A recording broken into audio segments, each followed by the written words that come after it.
It's time for Windows Weekly. Richard Campbell is in Portugal.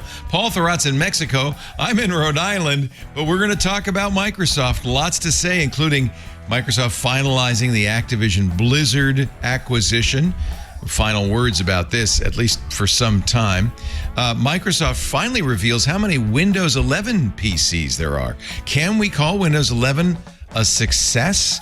Plus, we'll talk about that $29 billion bill for back taxes. How did Microsoft run up such a big tax bill? It's all coming up next on Windows Weekly. Podcasts you love. From people you trust. This is Twit.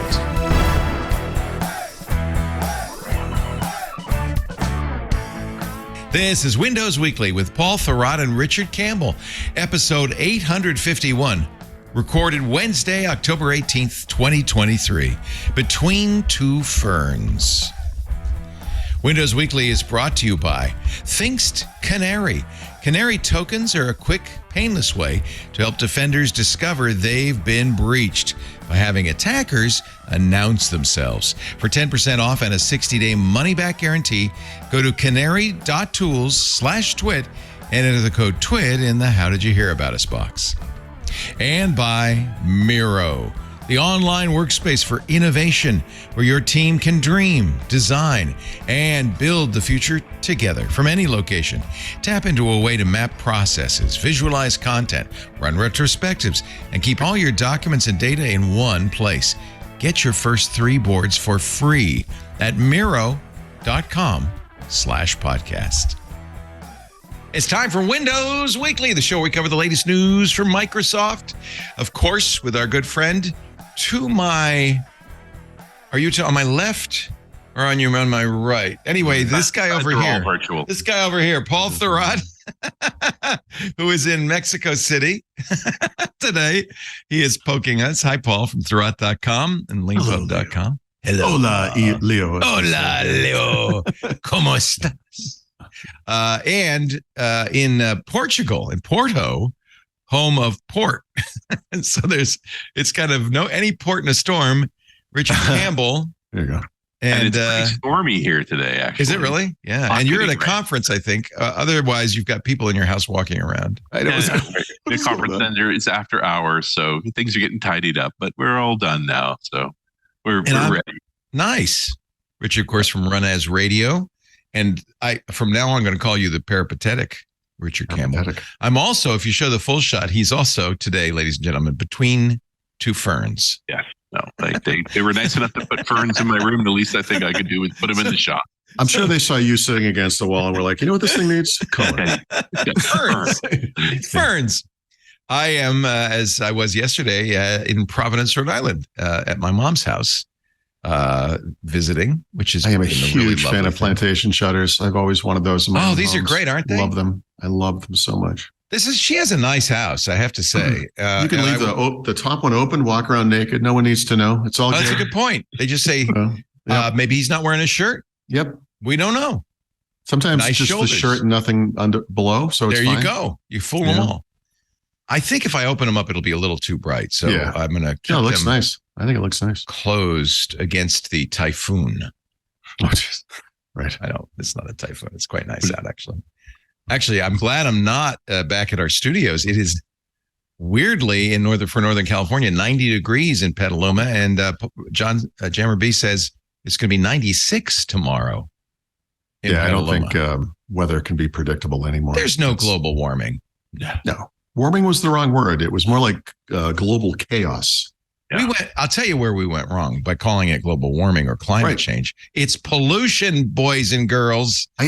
Growing up, as a young man, I've had a friend who would call every time it was anything lower than 70, say, "Oh, I thought we were having global warming." And it's like, that's not. No. That's a bad name. It's not how it works. Yeah. Well, we're not having global warming, but what we are having. Well, maybe we are having. No. We are having. Does it feel like I'm in a like a little seance-y kind of environment here? Oh, spirits, hold hands, open your minds. Spirits wild. If you are here, please tap the table. Oh, it's scaring my daughter. I apologize, Abby. See, she thinks it is a seance. She says it's a seance. Let us talk about the big news of the week. Microsoft did it. They pulled the string. Yeah. Windows 11 version. Oh, no, I'm sorry. Not that string. Oh, this string over here. Activision Blizzard deal is fait accompli, as the French would say. Except, as they should. The FTC says, not so fast, Jimmy. Which is their nickname for such an adult. Surrounded by A to C. I don't know what to tell you. This thing took over 6 months longer than it should have.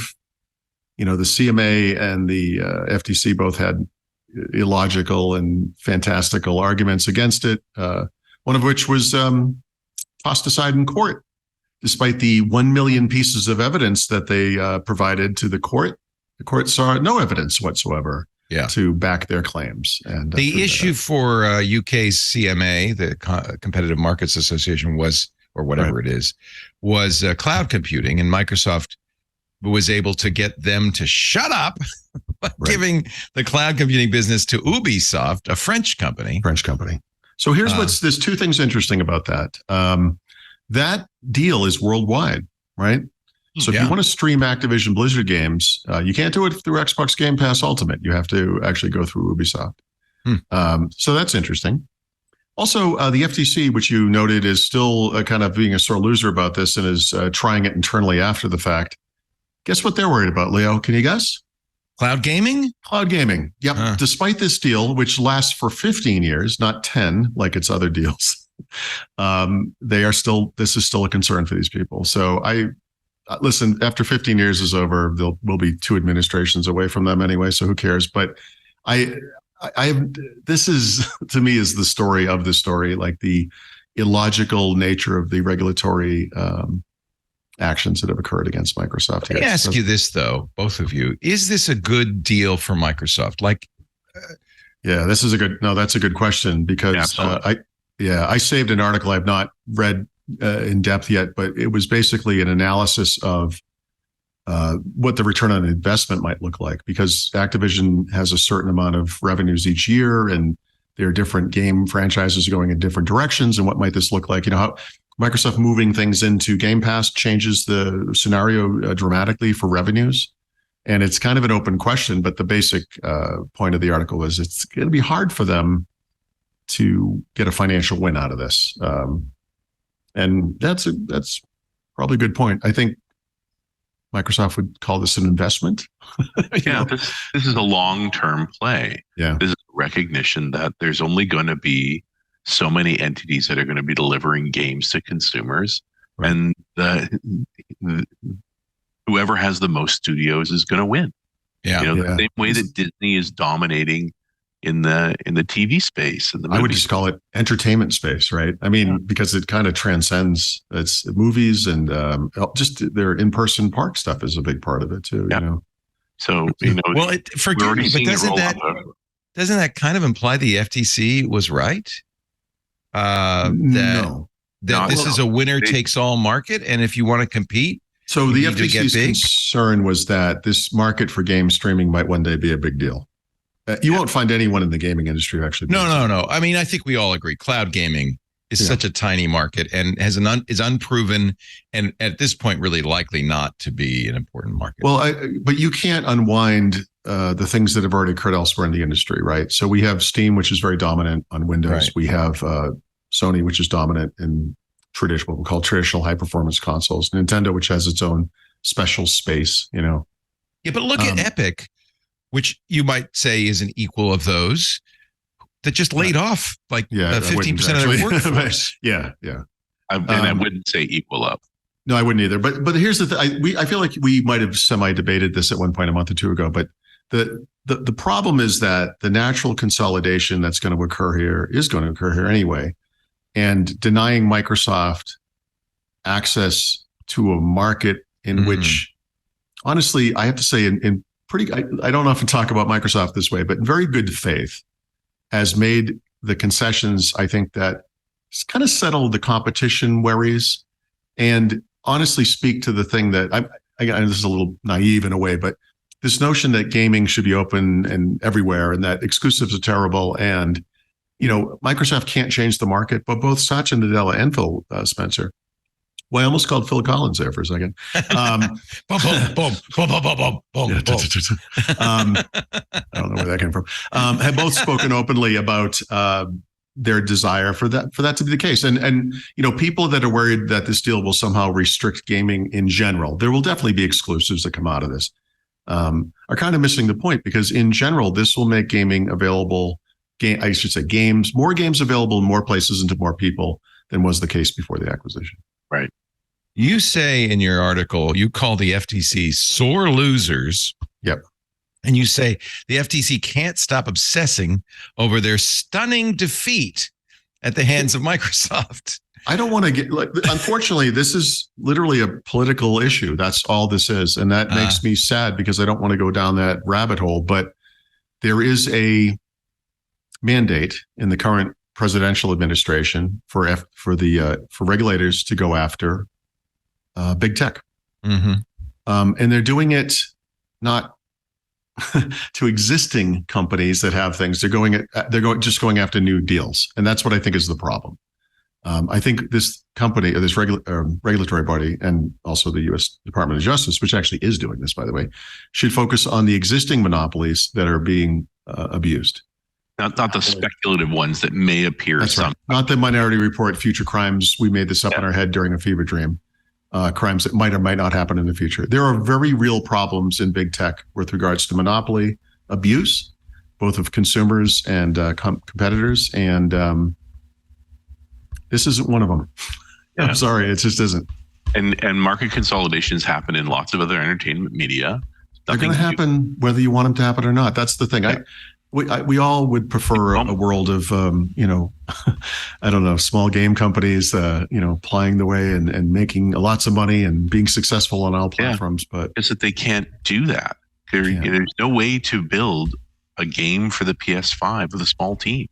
It's just not a thing. Yep. I might argue with that. The game that I really like, called Valheim, is developed by an independent gaming company. They're, I think, only less than a dozen developers. They're distributed by Coffee Stain Studio. Right. They're sold at $20 on Steam. They're on the Steam platform, so that's nice. That's their marketing platform. And it's $20, and they have sold, I think they said 100 million copies now. Wow, that's great. Yeah, so but it's very successful. They're notable, as an indie maybe game developer. Yeah, some indie game developers are successful, but I think this is like any other industry. Music industries like this, movies are probably like this, TV shows. The high-profile successes are all well understood, but the million other companies that failed without a peep go unnoticed. And right. I guess my counterpoint is that it doesn't require a massive company, massive marketing, and billions of dollars to make a AAA title. But you're right. It's kind of like the music industry, which is that the platinum albums are few and far between, and occasionally you get a Justin Bieber who made it on YouTube. But that's not the normal case. It's also a company like Activision Blizzard had to buy King to get into mobile. Right. Just to get it. The most important gaming market in the world was unattainable by some of the biggest gaming companies. Isn't that interesting? Well, and that's why Microsoft acquired Activision Blizzard. Yeah. I think that speaks to for a game like Valheim is kind of interesting, but say you're that developer. By the way, Valheim is on Xbox, not on PlayStation, but it is on Xbox. Okay. So, but say that speaks to my point. So I was going to say, for them to actually create this game that works across three major platforms that type of game would work on, which is PC, PlayStation, and Xbox. That's an enormous effort. It's hard enough for a mobile developer to get create ready. They started on Linux, Amazon. I mean, on Android and iOS. It's the Linux native game. Oh, Linux. Okay, fair enough. I mean, but you know what? You know why they could do it? By the way, in all seriousness, Unity. It's built on Unity. Right. And honestly, that's really, to me, that's the choke point in gaming is Unreal Engine and Unity. Okay. Isn't it? Those two companies, Epic's Unreal Engine. I feel like, but see, to me, that democratizes cross-platform development, right? That this is. Yeah, you and I could do a Unity game if we had skills and talent. Right, and the time and didn't need to make money. We were 20 years younger. Yep. It's hard. These games have gotten so complex. A Call of Duty game is essentially a Hollywood blockbuster, and I mean that in terms of budget, the size of the team, the actors required, the investment, and you said the words, Leo. You said AAA games, like those top tier titles are 9-digit numbers to produce. Are you ready for this? Cyberpunk, which was very highly hailed, but really I think is somewhat of a failure as a game. Well, it came out of the box. $400 million. Yeah, that's to develop it. Yeah. 100-something million for DLC. Yep. Very expensive to do these. Yeah, so it's hard. That's not an investment. It's an impossibility for most companies. Yeah. It's just it. But it didn't. But it didn't pay off. No, but by the way, give them credit. They keep trying. I don't play this game, but apparently it's gotten a lot better since launch. Yeah. Right? Too late. By the way, first impressions matter in gaming. No, for and sure. I'll always think of Cyberpunk 2077 is unplayable. I always think of it as Keanu Reeves. Keanu Reeves and unplayable. Anyway, so the debate about Activision to Blizzard will continue for years to come, right? Yeah. When Microsoft bought LinkedIn, I questioned whether that investment made sense. I question it today. I don't think they've ever, whatever it means to make money, right? Because there's a lot of soft revenue that's hard to, or maybe I should call it indirect revenue, that's hard to directly attribute to that thing that you acquired, right? So in the case of Activision Blizzard, there'll be some upswing probably in Game Pass subscriptions. Does that justify their what they did? We'll find out. We'll see. Is it kind of like when Adobe bought Figma, which, by the way, they've lost interest in? Did they buy Figma? They've kind of moved on, but it was said they had to pay $2 billion for Figma because Figma was going to eat their lunch. So is it an offensive acquisition for Microsoft? No, I mean they're the third stringer. And still are even with this deal in place. There isn't anybody else doing consolidation quite like this other than the original incumbent, which is Steam. But Steam's not doing a Game Pass. Steam still sells games one at a time. And was it you? I think someone was talking to me about. Oh no, I talked to Brad Wardell recently from Startup. But I'm sorry. Was it you or him or somebody was talking to me about how successful Steam was? And Steam is successful doing something very old school, which is what you just described. They don't do advertising. They don't have like advertising in the game or in the app rather. They sell games. Here's the game. Here's how much you can pay for it. That's the whole thing they do, and it's the biggest game store on Windows. And to be clear, if Steam was publicly traded, it would be much worse, right? Then the Cory Doctorow effect would take over. That's right. It's owned by a small collection of people who are now extremely wealthy. Mm-hmm. Gabe Newell and Valve. And it's interesting because at first Steam was just a place for Valve to distribute their own games. Their own games, yeah. But really, they have become an Ingram Micro of gaming. They're a store. That's Everyone really has I'm sure make their money at. And no one has had that level of success. And a lot of the game publishers that emulated them in the beginning with their own stupid front ends and all, we've all seen this stuff in the PC space, have often moved on to sort of subscription services now, right? It's not just a front end to sell them your stuff or to launch your games or whatever. It's let's get you going on a subscription. You have to be of a certain size and have a game catalog of a certain length for a subscription service to make any sense. EA can do it and does, right? Ubisoft does it. And are we hitting the end there? I mean, it's kind of, as far as independent publishers, I mean, it's... I know, and EA had how many false starts? 10 or 12? Right. Like, it turns out it's not simple software to write. EA is to sports what Nintendo is to the sort of Disney crowd. It's this unique kind of market, and it's probably going nowhere.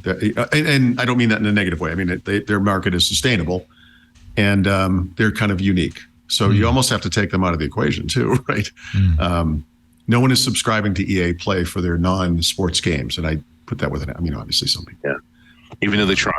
But I'd also argue, like, if you take away Sony's disingenuous complaints, and they later disavowed, and the psychosis of certain regulatory bodies, right? This was kind of a non-event Like, yeah, it's a lot of money because of its size, but it didn't actually move the needle massively for anything.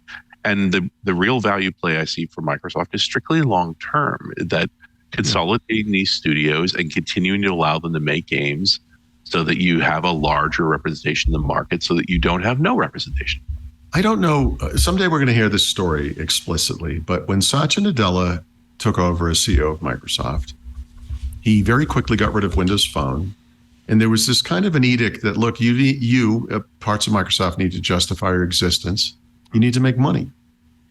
And it's interesting to me that businesses like Surface and Xbox survived this, because frankly, I think you could have made a compelling case in 2014 to let it all go. You let them go.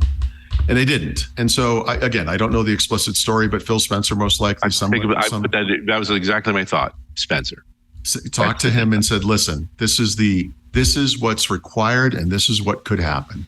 Yeah. And they went from 0 external game studios basically to something that rivals Sony, and went on an acquisition spree, which is a huge investment, not just Activision Blizzard, but of course Bethesda / ZeniMax or whatever, which was in its own right huge. Yeah, and a lot less cost, by the way. Yeah. Well, small. Yeah. I mean, they bought. Honestly, no, that's not true. I was going to say it's kind of a toss-up between Activision and Bethesda, which games I like more. I guess it's actually kind of a toss-up. But now they have this. Now they have an Xbox that can make sense going forward. And Xbox today and going forward is not the Xbox that was in 2014. It's not a console with one subscription that lets you play multiplayer gaming, which is always stupid to me. It's a suite of subscriptions. It's cross-platform. It's game streaming. We'll see. Yep. And yet another renewed push from them on PC, except this time it's been sustained. People the big difference between the phone and the Xbox Play is that the Xbox Play moves to the cloud. Yes, exactly, which you couldn't do with the phone, right? Exactly. And so in the end, the best argument Phil Spencer had to Satya is, I'll consume your cloud and I'll collect money every month doing it. And this has been the story of Microsoft, I would say, up until the AI era. Not that it necessarily changes, but you have these traditional software businesses, and in some cases, I guess, hardware. And how can you make sense in this new Microsoft, this new cloud-focused Microsoft? Microsoft 365, no problem. Server business, no problem. Xbox, okay, there's your argument. Like they made that switch. Windows could not make this shift. Surface obviously can't. It's just a pure hardware business. And you just kind of take it from there. The counter argument is true also. If they weren't doing Game Pass, then you should shut down Xbox because they're out to lunch. So this pivot and all of this push is about keeping Xbox relevant to new Microsoft, the Microsoft that cares about selling compute. Honestly, maybe someone knows off the top of their head. What year did the Xbox One debut? It was probably 2011. Does that sound about right? 2013? I don't remember. But whatever year that was, that thing failed so hard, it enabled what's happening today. 2013. If that product had been in any way competitive with PlayStation, I bet Nadella would have gotten rid of it. Would have spun it off. Because if that thing being successful in the console market would have kept Xbox in the console market. Yeah, and kept it into selling games. And that's not the business that Microsoft wants to be in. And there's a side effect of this, which is it also parallels Netflix, Disney, the entertainment consolidation, which does seem like more modern thinking. But I don't think it was done for that reason. I think it was done to consult compute. And then it turned into these other things. Sure, in the 1980s, people were wringing their hands over the consolidation that was occurring in the movie industry, where Paramount was bought, or I can't think of the names of these old companies, but studios merging together. The old studios were merged, and now we're seeing a kind of a different era where Netflix comes along as a disruptor, creates this incredible thing where now Hollywood's A-list actors all want to act in TV series. Right. I mean, it's an incredible thing. Basically, it took the HBO model and really ran with it.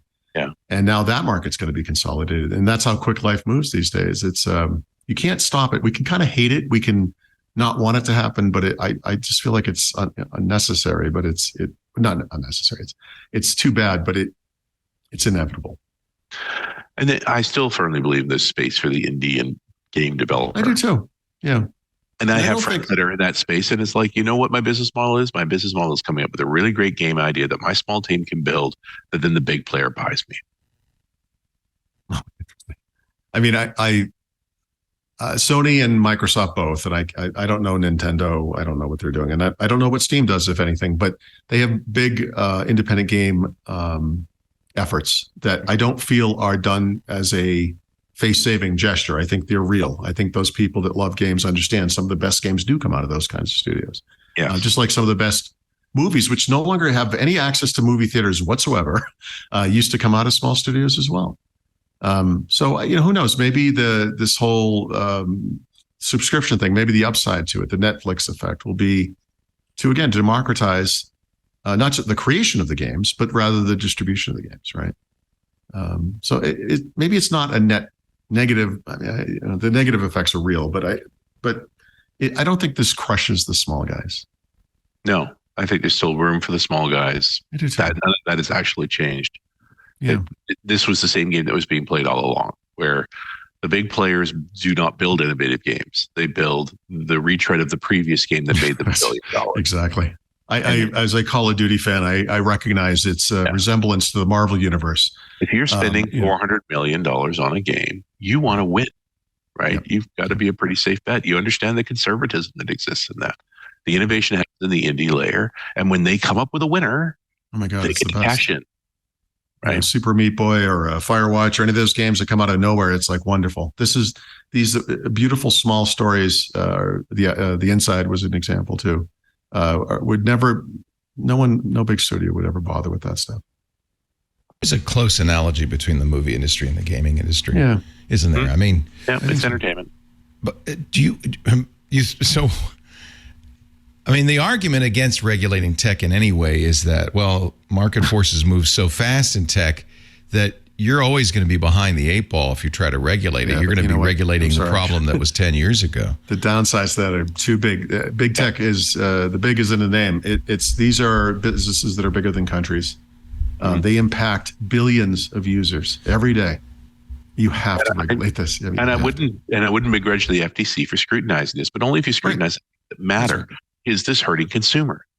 We got to go back to the Marguerite Vestager there from the EU and her speech about the point of antitrust regulation and how the CMA and by indirect comparison also the FTC just kind of got it wrong.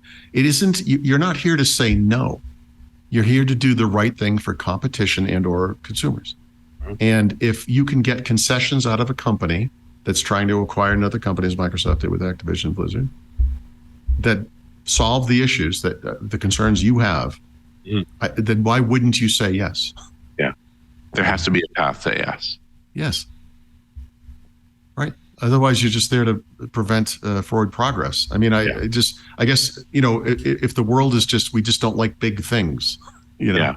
Well, it's kind of anti-American, frankly. I mean, and you've been given a mission to put your thumb on the big guys. Yeah. So but the you big guy understand wants, we don't want. The reason we don't like big things is because market incumbents can become, just as you just said, so big they can't fail, and there's no one who can compete with them, and so we've got to keep them from dominating. From abusing their dominance. That's literally antitrust. That's the point of antitrust. There is no example of a company that achieves a monopoly at scale and does not abuse the market in some way. It's the natural nature of that thing, because once you achieve dominance, your next step is to maintain that dominance and extend it. And it's impossible not to do anti-competitive acts to make that happen. It's just if you want a free market economy, there are some limits you have to place on it. And we learned very early on, one of them is monopoly. Right. And you have to have antitrust. Otherwise, a free market does not work in the long run. That's right. So you could be a free market capitalist. You have to put a thumb on the scale. It's But there are a couple of areas where you have to regulate. Right. Otherwise, unfettered capitalism has ill effects. Yeah. I feel that. Is that right? Sure. Right. No, it's 100% right. Sorry, Richard. No, this is not one of those cases.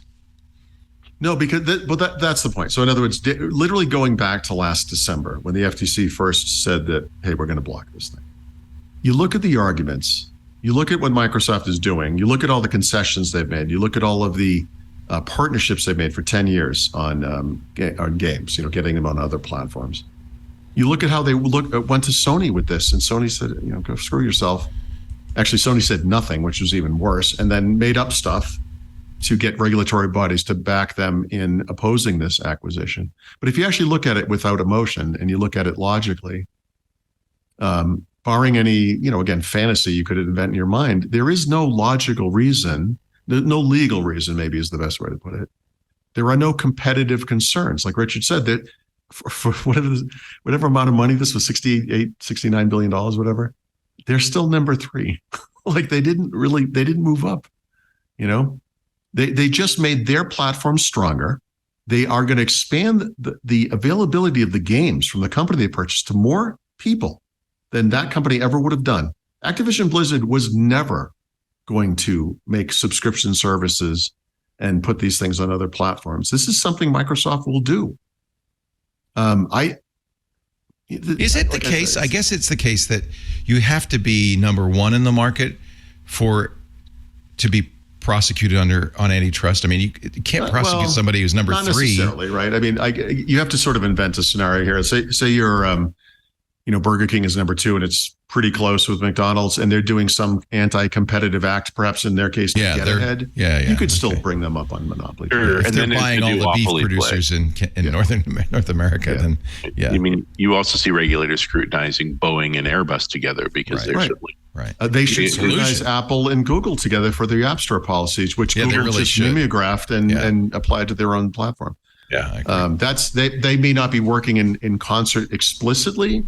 They're absolutely working in concert. And the existence of the other is the thing they can use to justify their own behavior.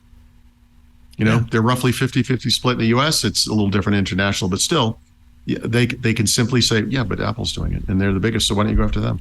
Yeah.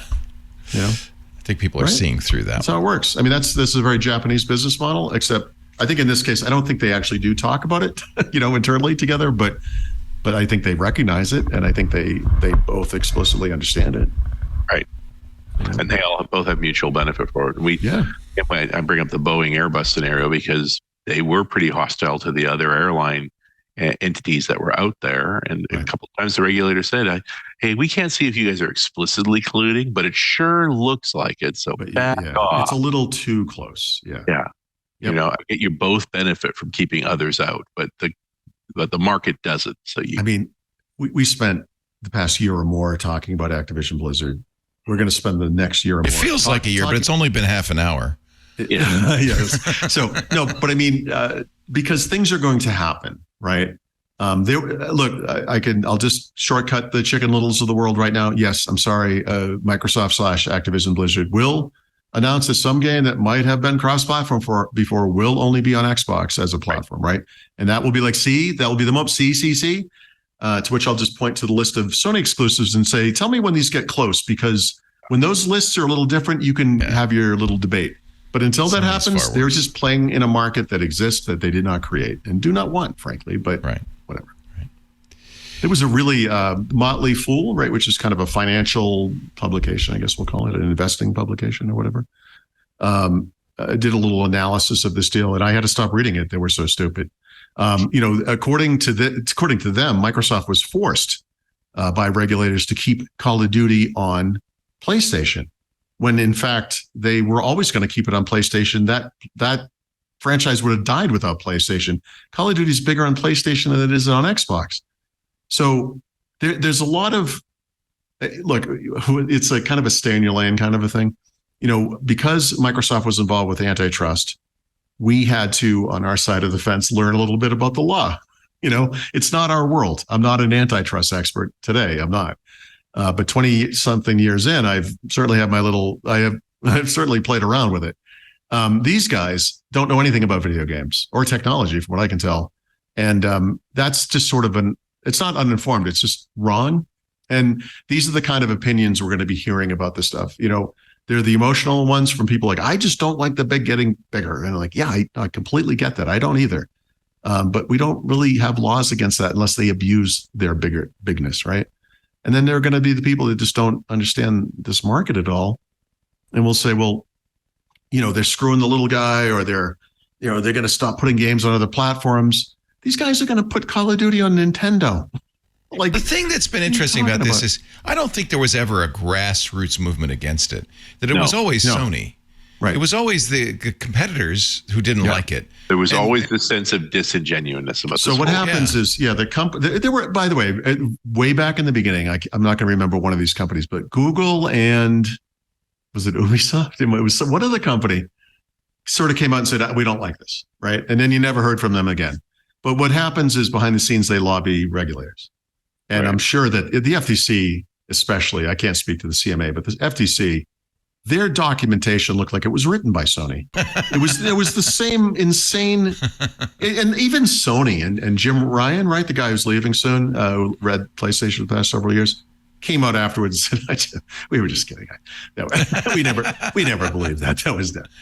We just didn't want it to happen." Their answer was literally, "We just didn't want it to happen." Didn't want it to happen. Yeah. But it's on the regulators, the people who have to make these decisions, to actually understand that they can't just listen to a competitor. Right. Yeah. That's what the EU's for. Anyway. All right. What else? I want to get through let's this. just wrap this one up. I'm sorry. So a couple of points related to this. For this to happen, the UK CMA had to accept their concessions, which they did, right? A couple of days before they announced the acquisition. Those concessions, as we discussed earlier, involved putting the game streaming stuff from all the Activision Blizzard games will be streamed through Ubisoft. Who will pay Microsoft, by the way? This isn't a giveaway. Microsoft's not going to lose money on this. And the irony here, I think, is that I don't think game streaming for Microsoft was ever going to be a money-making business. And by offloading this to another company that, we'll see how they'll make a run of it, game streaming will become profitable for Microsoft because they're just going to get paid for it. And they don't have to manage the infrastructure. At a lower risk. Yeah. It's such a stupid thing, but, the CMA is stupid. So that's fine. Like we said, the FTC came out later. We're still doing it. Okay. And then unfortunately, because this deal was delayed so long, Microsoft's not going to be able to put any Activision Blizzard games on Game Pass until next year. In an ideal scenario, we would have seen right now what happened with Bethesda 3-ish years ago, I think it was.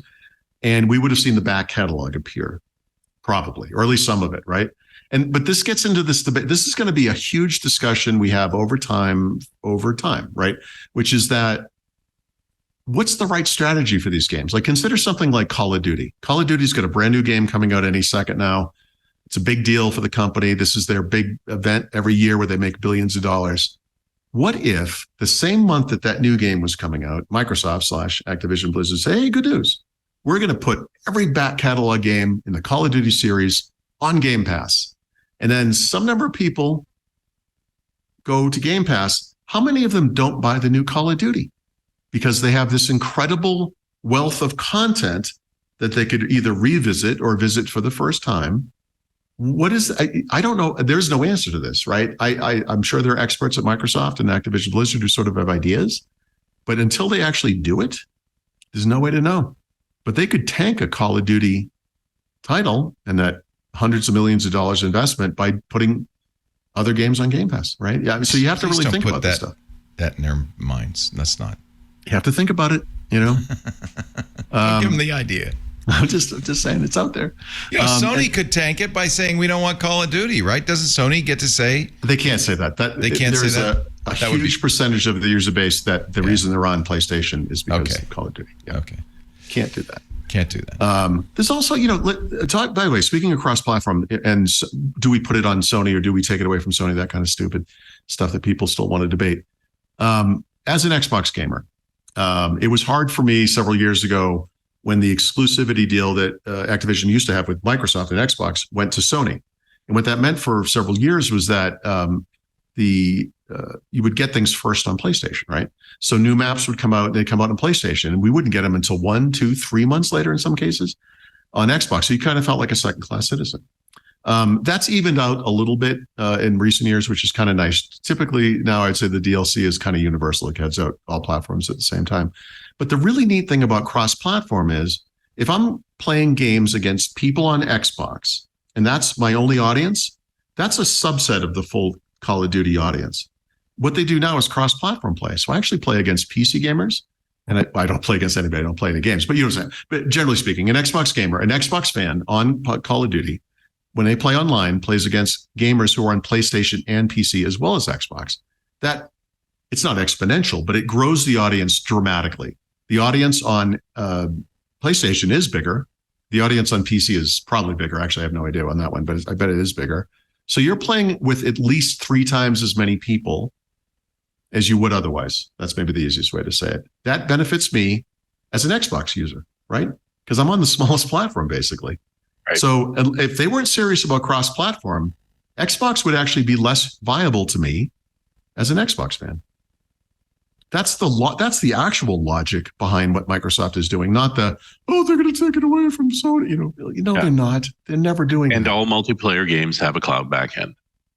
Which, notably God, if only we could think of a company that had a cloud. Yeah. Anyway, we can't, so it doesn't matter, but that's theoretical. Anyway, so there's all that. So that's basically most of what's happening here. I don't know that we're going to hear much before the holidays. We're in that crucial selling season. I don't think Microsoft wants to rock the boat at a time when people may or may not be making their own little investments in a new console or, buying a game or whatever it might be. But next year is going to be super interesting on the Activision front. And I think that's true whether you're on Game Pass or I'm going to be interested to see how the massive multiplayer games like World of Warcraft evolve. Yeah, right. In my experience watching them work with these gaming studios is it takes them a couple of years to really get their hands around it. So, these are big properties. You can't just turn it around. Massive. I think and you're going to have a bunch of turnover. Yep. Oh yeah. Yep. There are going to be people who disagree with this strategy for sure. And they're moving on, and the headhunters are all around. Yep. So speaking of which, it'll take a while. Pete Hines. So this was a key executive at Bethesda. He's been actually pretty vocal about the exclusive thing. And what was the big Bethesda? Was it Starfield? Starfield's Bethesda, right? Starfield. He left after completing Starfield. Yeah, basically. And I think he might have been upset about some of that stuff. He might also have been exhausted. Yeah, he was there for over 20 years, wasn't he? Yeah. And Starfield felt like it took 20 years to come out. So this is the Skyrim company. That but you know what? These guys always pop up at some other publisher. They always do. He's not an old guy. I'm sure he still has. Maybe he just wants to do something completely different. I just read it as, thank God, Starfield's done. See ya. Yeah, I'm exhausted. But a lot of people go read fishing. it. But a lot of people read this as, oh, great, they bought Activision Blizzard. Now we're going to insurtify the entire gaming industry. And it's like, I don't think that's what this was. But they didn't buy Bethesda. No, they own Bethesda. Bethesda's part of AB. Oh. No, they're part of Microsoft. They're ZeniMax. I'm sorry, you're right. That's ZeniMax. Yeah. I don't know. I don't think so. No, I don't think so either. But I've heard that discussion, and it's like, guys, come on. Yeah. By the way, to your point, Microsoft has been a very good steward. Yes. You mentioned LinkedIn, but for GitHub, for right. Minecraft, and actually for ZeniMax. Yes. And here's one of those things actually people maybe don't think about too much, and they should, but in that same custodial role, if you look at a lot of the Microsoft first-party games, especially the Microsoft Studio games, Halo, Gears of War, Sea of Thieves is a great example, Flight Simulator, they do an incredible job of just supporting that thing for a long period of time with extra content. And it's not like, we need another $60. It's like you bought this thing or you subscribe to the game, whatever it is, you get this stuff for years. And this is the type of thinking I would like to see applied to games from these other studios as well, including Bethesda's, by the way. This business model where it's like, look, we do the right thing and it rises all ships. Like, let's do the right thing, Sea of Thieves should have been a non-event. Even Redfall, for example, a game that came out of the gate and fell on its face and then hit itself with a rake. They've kept updating that and sort of like Cyberpunk, supposedly, it's like Apple Macs. People tell me it's better. And I'm like, I don't care. I don't care. I'm sure it is. It could only be better. But supposedly they're doing the right thing there as well. So I think that's one thing Microsoft's good at. I think that's part of the Microsoft culture. Actually, we really haven't heard much about the mobile side of the deal anymore. And I've always had a sense that it was a red herring. I just don't see any way that the tech giants can play in mobile gaming. Mobile gaming is a free-to-play, pay-to-win business. It is about manipulating It's a crappy business. It's awful. It's dirty. Here's the problem. We could all name that game that was the biggest thing in the world at some time, like Flappy Bird or Angry Birds or Candy Crush, or what you can go down the whole list. Which Microsoft now owns, by the way. Right. The problem with those games is they're not sustainable. So like Rovio had great success with the first couple of Angry Bird games, less success. Oh man, they made movies. They thought they were going to, was a franchise. They thought they were Nintendo. Forever. And it's like, guys, you made one game, literally. They mined the hell out of it. But that's a problem for mobile too, right? Yeah. So they own King, but King is Candy Crush. Well, and Microsoft has never managed to make Minecraft mobile work. They've tried and tried. That's a perfect example. Minecraft is a weird game because on a PC, it looks old-fashioned and kind of 8-bit. Right. But for a mobile device, it's actually kind of hard. And it's not because of the graphics. It's the nature of the game. It's just the controls. It's too open world, maybe, or controls. Yeah. You're right. Controls are part of the problem. I think so. Yeah. Minecraft. The mobile thing is tough. That's a tough one to crack. Yeah. And I just don't. Any company capable of suffering a class action lawsuit should stay out of mobile. Nice. That's just sort of the reality of it. The way you make money in those games is grubby, not a good business. I've argued for a little while, I guess, that what Microsoft should have done was years ago think about native mobile versions of some of their top franchise games. I think what happened, I'm just guessing here, but Microsoft went down this thing and said, let's play to our strengths. We've got this cloud thing. That's why Xbox is still around. We'll do cloud streaming. And I think the feeling there was like all technology was all the problems that are here now, whether they're cost or performance, or in this case, like streaming, lag and latency related, whatever it might be, those will disappear because technology always gets better. And I think they did that to the detriment of native mobile game development. Mm-hmm. And I think that was a mistake because what we're finding is, maybe you might be right eventually, but we're going to be dead when that happens. And I don't care if mobile gaming is good in the 3000s. I want it to work now. And I think that was maybe a strategy mistake that was necessitated by the mandate they got from Nadella, right? It's got to work with the cloud. Yeah. I think that's just my guess. I mean, I don't actually know what they did. No, and it makes a lot of sense. They just did, they really dabbled, they made those silly little Xbox or Halo mobile games, the Halo Spartan, whatever those things were called. And they were fine. They weren't Halo games, People wanted Halo. Why did you give us something named Halo? It was like the Windows RT of Halo. I don't know. Anyway, okay. So that's Activision Blizzard, I guess. Mm-hmm. Good. Let's take a break. Stop talking. I know. No, I was going to say, for all of the time we waited, now it's here. And it's like, I don't even know what to say anymore. It's over. You'll never hear another Activision Blizzard promise story. That. It's over. Okay. Actually, I was going to say Minecraft is celebrating its 50th anniversary, and they announced that it's sold 300 million copies, best-selling game of all time. Yeah. And I think you can make a strong argument that would not have happened under Mojang. That really, Mojang took it as far as it could, and by selling out to Microsoft. That's right. When they handed this thing off to Microsoft, it was a Java game. Yeah. I mean, right? I mean, it still is. It still is. It still can be. I mean, no, but there's two versions now. I mean, there's Bedrock and yeah. I want to talk about a new sponsor, if you don't mind, and then we will be right back with lots more. Paul Thurrott in Mexico City. This is great. I love this. Richard Campbell in Portugal. And between two ferns, and I'm in Rhode Island. So we're all over the place. Our show today brought to you by Wix. Web agencies, you're going to love this one. Let me tell you about Wix Studio, the platform that gives agencies total creative freedom to deliver complex client sites while still smashing deadlines. How? Well, first, let's talk about the advanced design capabilities. With Wix Studio, you can build unique layouts with a revolutionary grid experience and watch all elements scale proportionally by default.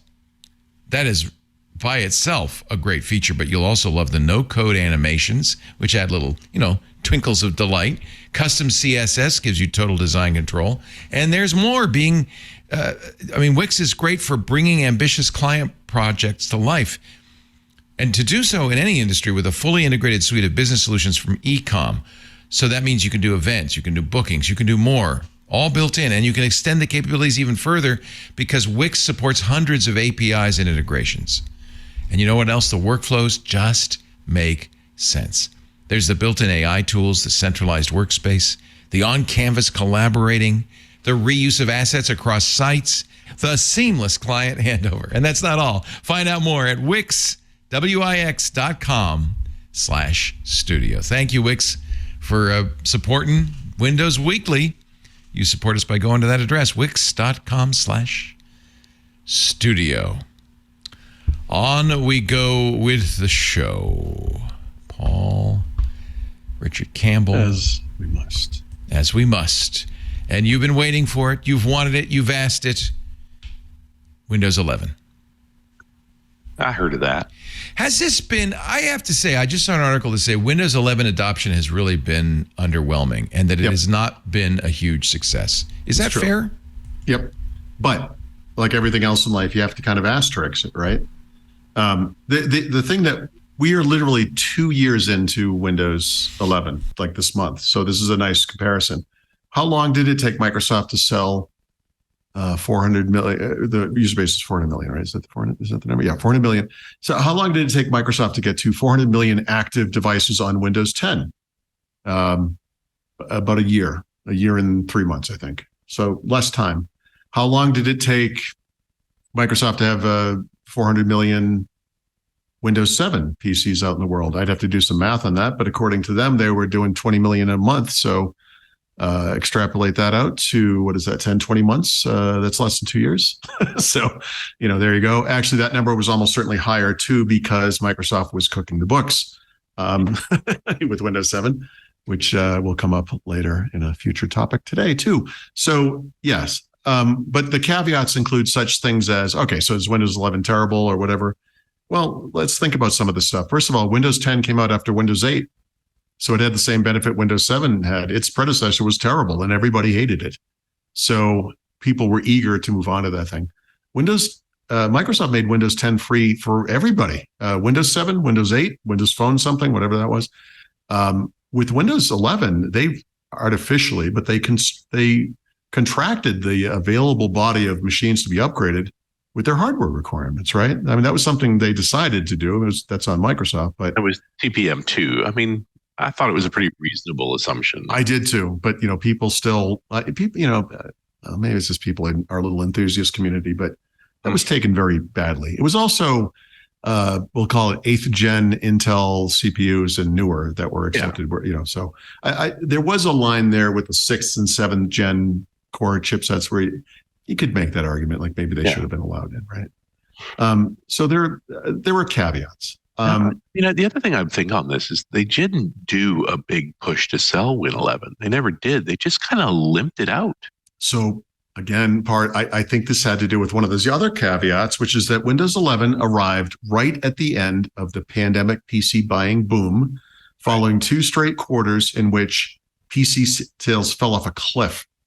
And there was nothing they were going to do to change that. Windows 11, they clearly wanted to make some, they're not architectural, I don't want to call them that, but they made some low-level changes that it required them or not, but it caused them to, or it allowed them to make some UI changes in some cases that created this system that was missing features from Windows 10. And they knew that they would get to that over the next year or two, which I think they pretty much have. I mean, by now. And also just the natural business refresh cycle, which I know is different for all businesses, but there are better years than others. And I don't know what it was for Windows 10, but it was very clear heading out of the pandemic that no one was spending money. There's not a time to buy new machines. Yeah.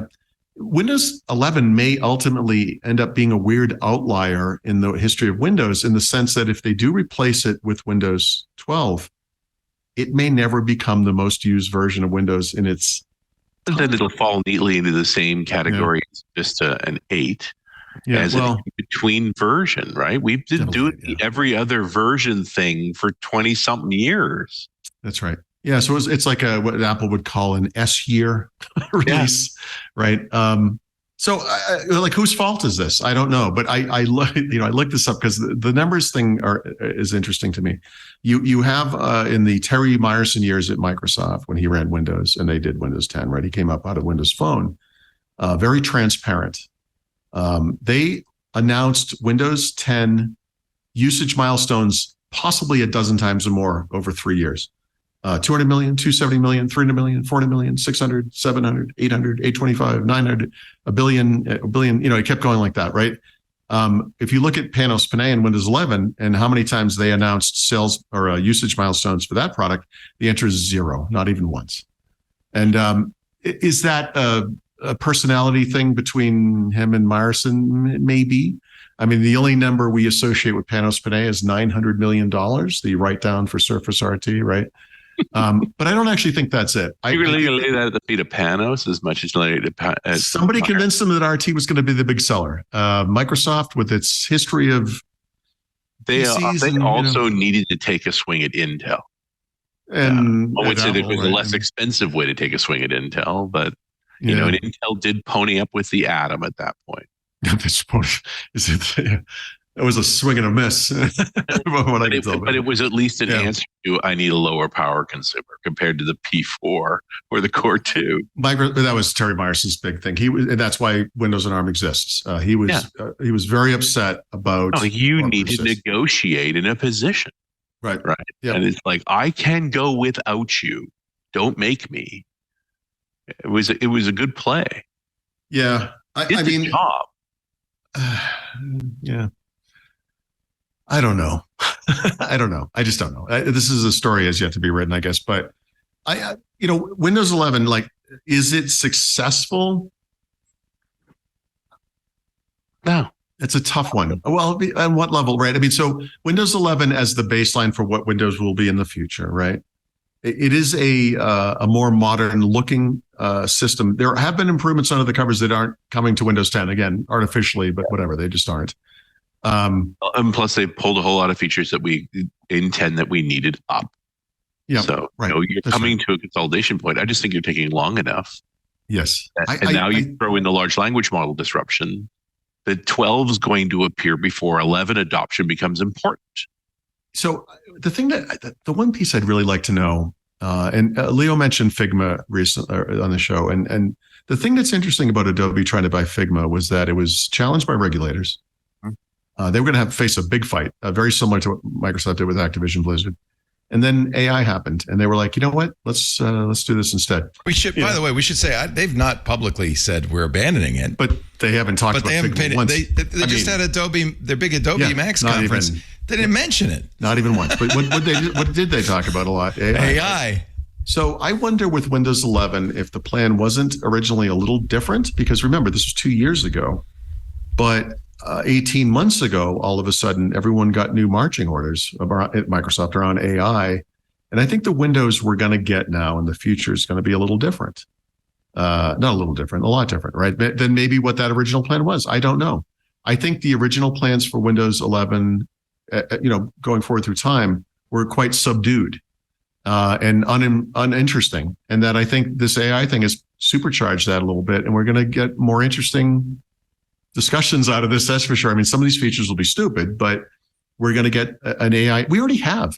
There's background removal in Paint. It supports transparencies now. It's going to support layers. I used background blur in the Photos app the other day. I mean, I shouldn't be impressed that an app on a computer could work as well as a tiny app on a phone, but honestly, it's pretty good, right? That's great. I mean, these are apps and systems that we're not going to get a lot of attention otherwise. And so AI has infused Windows with a new sense of urgency. And so, I mean, Windows 11 ultimately might be a little bit of a lame duck. You got to remember too, Windows was leaderless for like 2 years. Yeah. Microsoft was Windows did not have representation on the senior leadership team at Microsoft for almost 2 years. Actually, no, excuse me, for almost 3 years, because Panos didn't get on until almost a year later. So this situation has shifted, and Windows 11. I hate to make this comparison because people incorrectly often describe Windows Millennium Edition as the worst version of Windows ever made. That's not fair and it's not true. But one of the reasons it's not true was it's the system where Microsoft actually first released a lot of the technologies that we later associated with Windows XP. This was a system that could recover from a driver failure. Before then, if you installed a bad driver, you were reinstalling the operating system. You couldn't get out of that. That driver, I forget what they call it, driver failover, driver, whatever it is, that debuted in Windows Millennium Edition, right? And so in some ways, these little dribs and drabs of AI that we see now in Windows 11 should be viewed maybe like that. Like when we later look back at the pre-AI world for Windows, that world's going to be Windows 10, not Windows 11. Windows 11 is going to be where it started. And honestly, I think the modern UI is pleasant and nice and less dated than this UI that they created for Windows Phone and put on a PC desktop that's all sharp and angular with live tiles. It doesn't make any sense. And I don't think that thing aged well at all. I know there's a billion people still using it, so sorry if you disagree, but I think Windows 11 I hope Windows 11 will be better regarded in the future than it is now, because I know a lot of people kind of resent it in our little community, right? And we still get back to like, why does this operating system exist? They told us Yeah. 10 would be the last version. We know how important 11 is to them because it is 10.1. Right.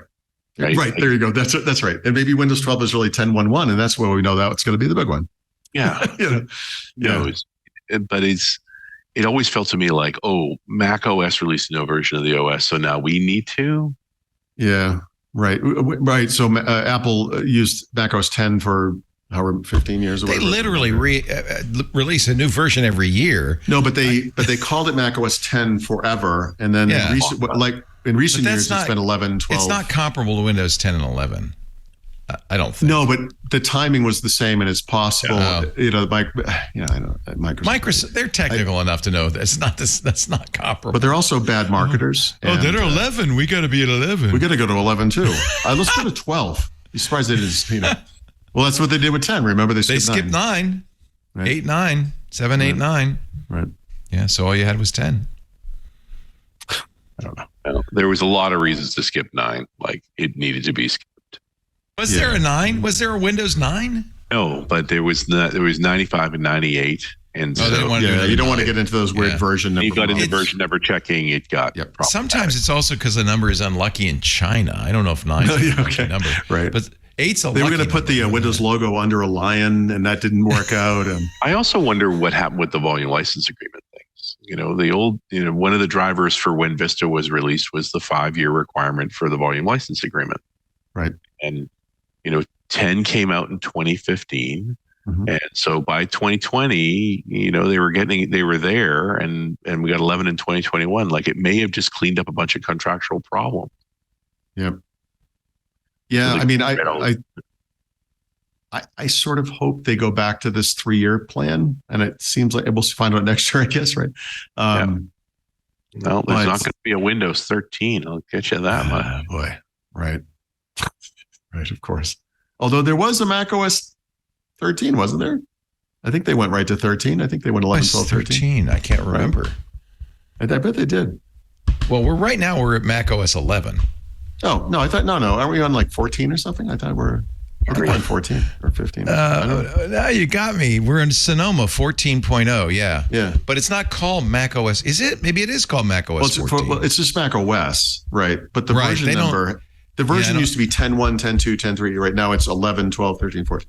I mean, I know, clearly they don't they promote want everybody to be confused, and they don't Well, want this to was look like the- Microsoft. This was when Microsoft was talking about this is the last version. It's like, well, why call it 10? Just call it Windows. Right. Just call it Windows. The problem is also, though, that software and people both want to know what version you're I know. on. Yeah. I know. Well, you still have to have Apple it did that with iPad, and it's very confusing. Sure. We have to say things like it's the 10th generation iPad. Leo, listen. You understand my mania well enough to know that we can have versions all you want, but it doesn't matter. That doesn't tell me what's on your PC. That's the problem true. today.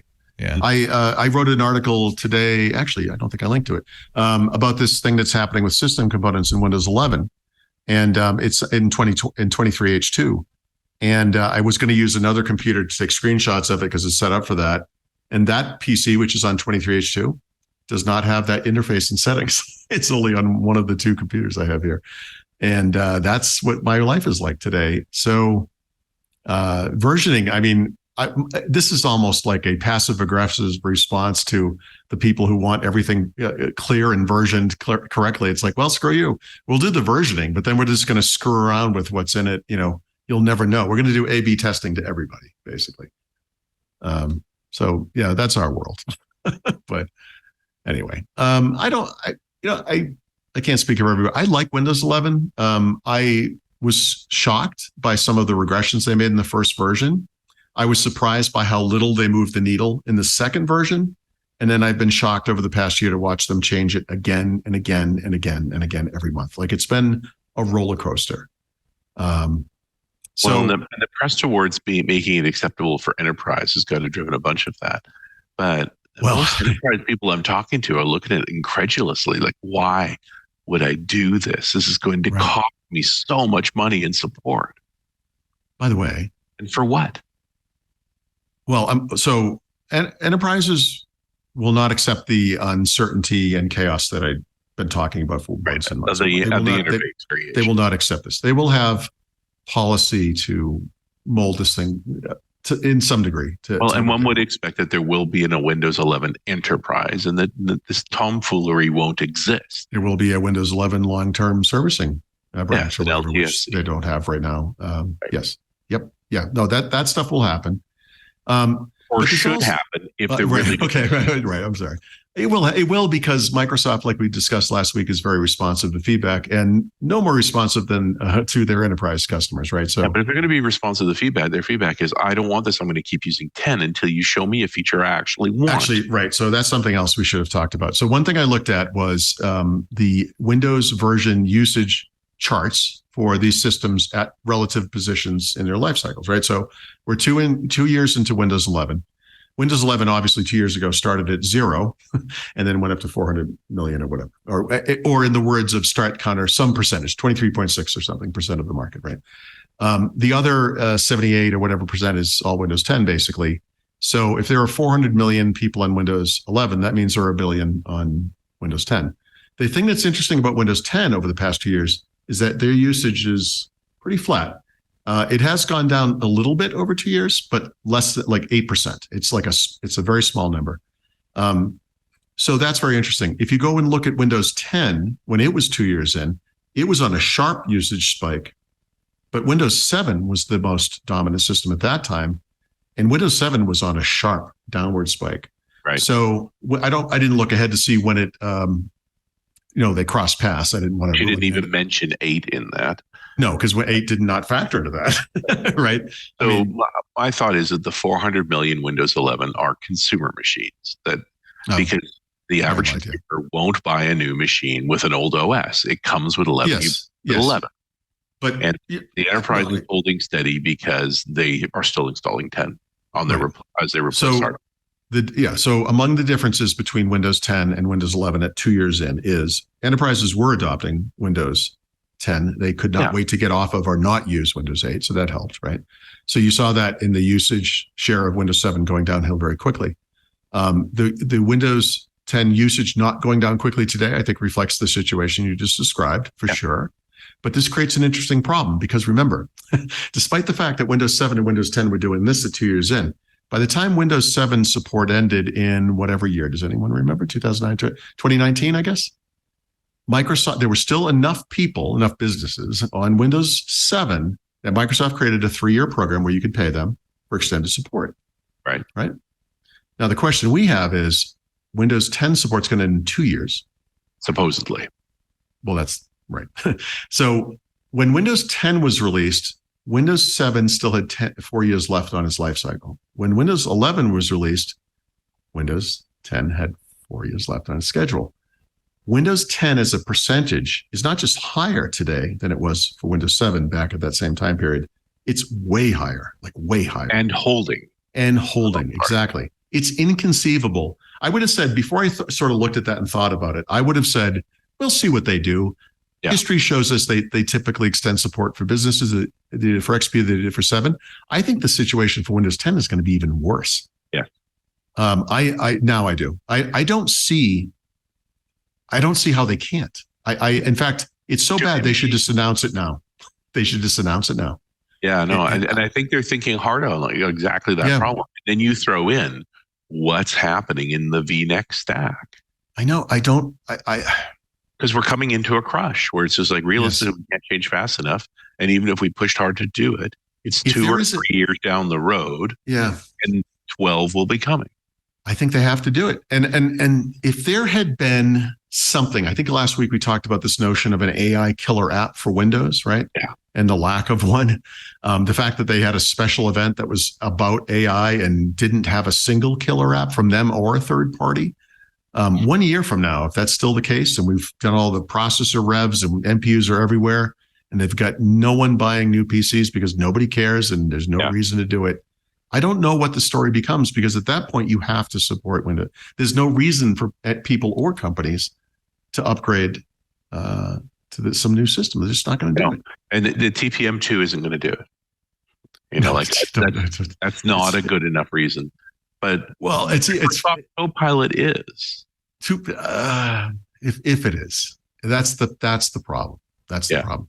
Well, this is where you see the maneuvering going on now, where they're trying to say there's just Copilot.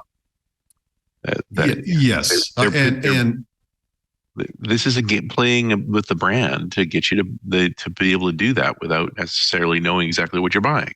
The weird thing is, I bet we're going to see more compelling cases for NPUs from Microsoft 365 than we're going to see from Windows.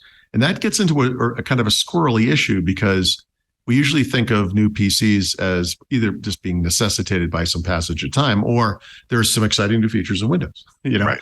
And it will support an NPU, and there'll be AI features that require or work better with it.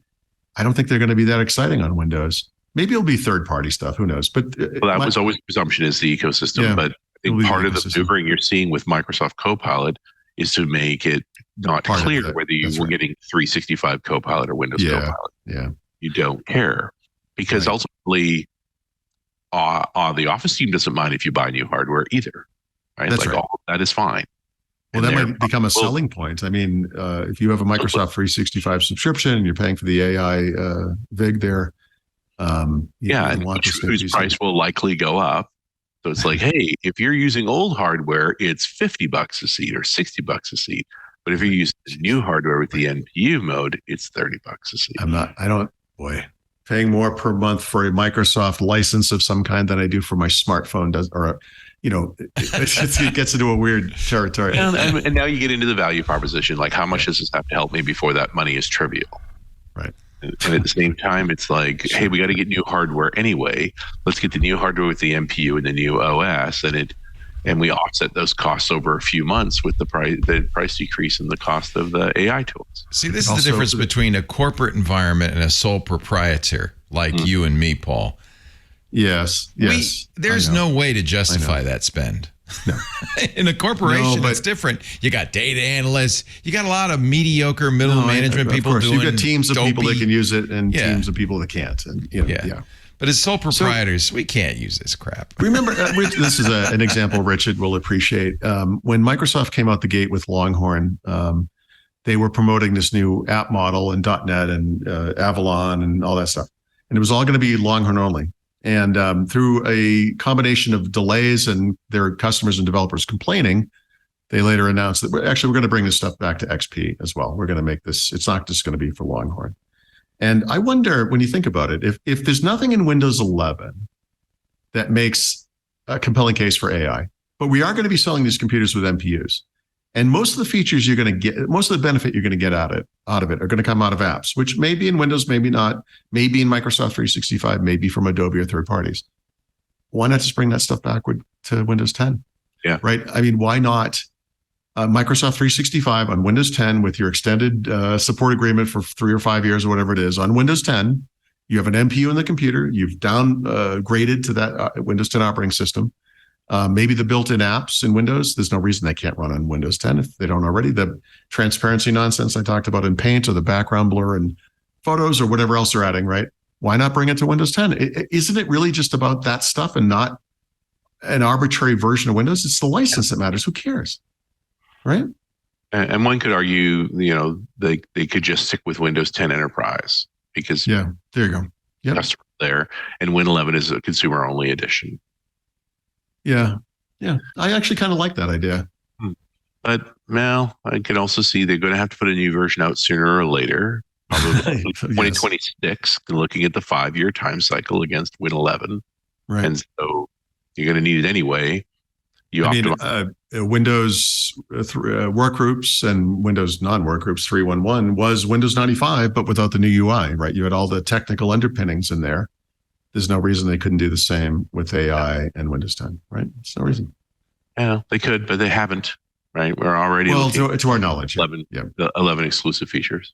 Yep. Okay. Well, we'll see. Okay. That's all. I don't know what to say.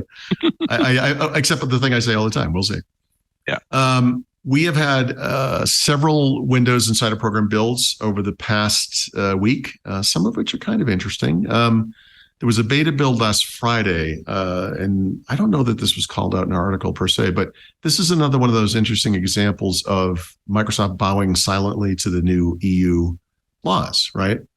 And in the EU, Microsoft will require some consent things that's related to privacy, for one thing. But then they're going to do that thing where this came out earlier, that those underlying system components aren't going to automatically launch Edge. They're going to launch your browser of choice. They're going to respect your choice in the EU because the EU is demanding that same kind of thing. They're also going to change the way the start menu works there. If you don't agree to do certain things, that it's not going to make recommendations to you, which is ads, right? Basically in the start menu. So that's kind of interesting. Like we're seeing them starting to test this stuff in the Insider program. So that's kind of neat. I did put it in the notes. Good. So last week, I guess there was a release preview channel build. Remember, this is the one we sort of believe this is 23H2, right? And and this is the feature I just mentioned where I saw it on one computer but not another because like a controlled feature release, which is actually kind of uncontrolled feature release when you think about it, but whatever. They're separating in the UI this notion of things that are system components from things that are apps. They're doing it arbitrarily, but the idea here is that a system component is something like Game Bar or the Microsoft Store, that it comes with Windows, so it's like an inbox app, but cannot be uninstalled. I think there's another, they haven't documented this, so I'm guessing here, but I think there's another differentiator in there that has something to do with that last thing I just talked about. These are parts of the system that operate under the covers, interoperability between different apps or systems, and they can't be removed for that reason. If you cut out part of this, it would be like cutting IE out of Windows 95 OSR2. Like artificially or not, it breaks the system and things don't work anymore. And I think that might be what this means. So it looks like they're moving at least 6 of them, and we'll see, it could be more later, system components out of that installed apps UI and settings and putting them in their own place where people will never find them because honestly, you can't do anything with them anyway. Who cares? Speaking of apps appearing on your machines, the Patch Tuesday last week, Microsoft pushed the Azure Arc install to all Windows Server boxes. Yeah, but as we communicated privately, that didn't impact anybody and it didn't make anyone mad. So no big deal. Well, next, it's a U2 album. That's exciting. Right up until the toast popped up. Right. Why do I hear guitars? Yeah. Well, didn't they put that Wilco song with the Happy Days on Windows 95? It was on the CD. It was you had to. It wasn't installed. No, the hard drive. They didn't force it. But what happens, Richard? Explain this. The Azure Arc. Yeah, I don't even know what Azure Arc is. What is that? Azure Arc is their monitoring tool, so that you can use basically a cloud dashboard, not only to manage all of your virtual machines and so forth in Azure, but also in other clouds like AWS and Google Cloud and on premises. And so some bright star inside of Microsoft decided that everybody should have Arc ready to go on any machine. And so included in the Security Patch Tuesday update for servers, they positioned the installer for Arc. Now, they didn't install it. They just put the file on the machine. And again, I could live with that. This is managed environments. Yeah, you went and you RDP'd into your server, right? And like you were running a regular version of Windows 11 with all the stuff. A toast would pop up to tell you Arc's ready to install. I mean, the MVPs went nuts, and go read the Reddit on this. They're all delighted. Like toast popped on my server. Like I'm really okay. I'm glad this has finally impacted an audience that cares and that they'll listen to, because the behavior on the consumer versions of Windows is so insidious and is even worse than I described with that OneDrive stuff. It's actually escalated since then, if you can believe that. But yes, someone someone who they will listen to needs to tell them this is unacceptable behavior. Yeah. Like, what are you doing? I mean, I'm fascinated by, if they just installed it and didn't say anything, would that have been better or worse?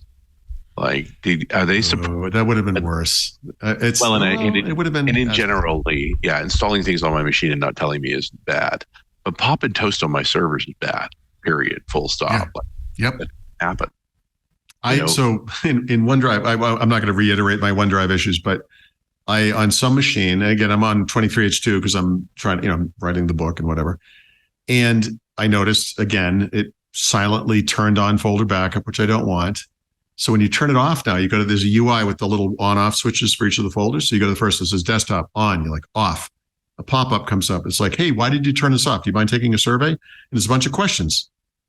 And I'm like, what is this? So I'm like, okay, maybe they actually heard some feedback that people don't like this. Okay, good for them.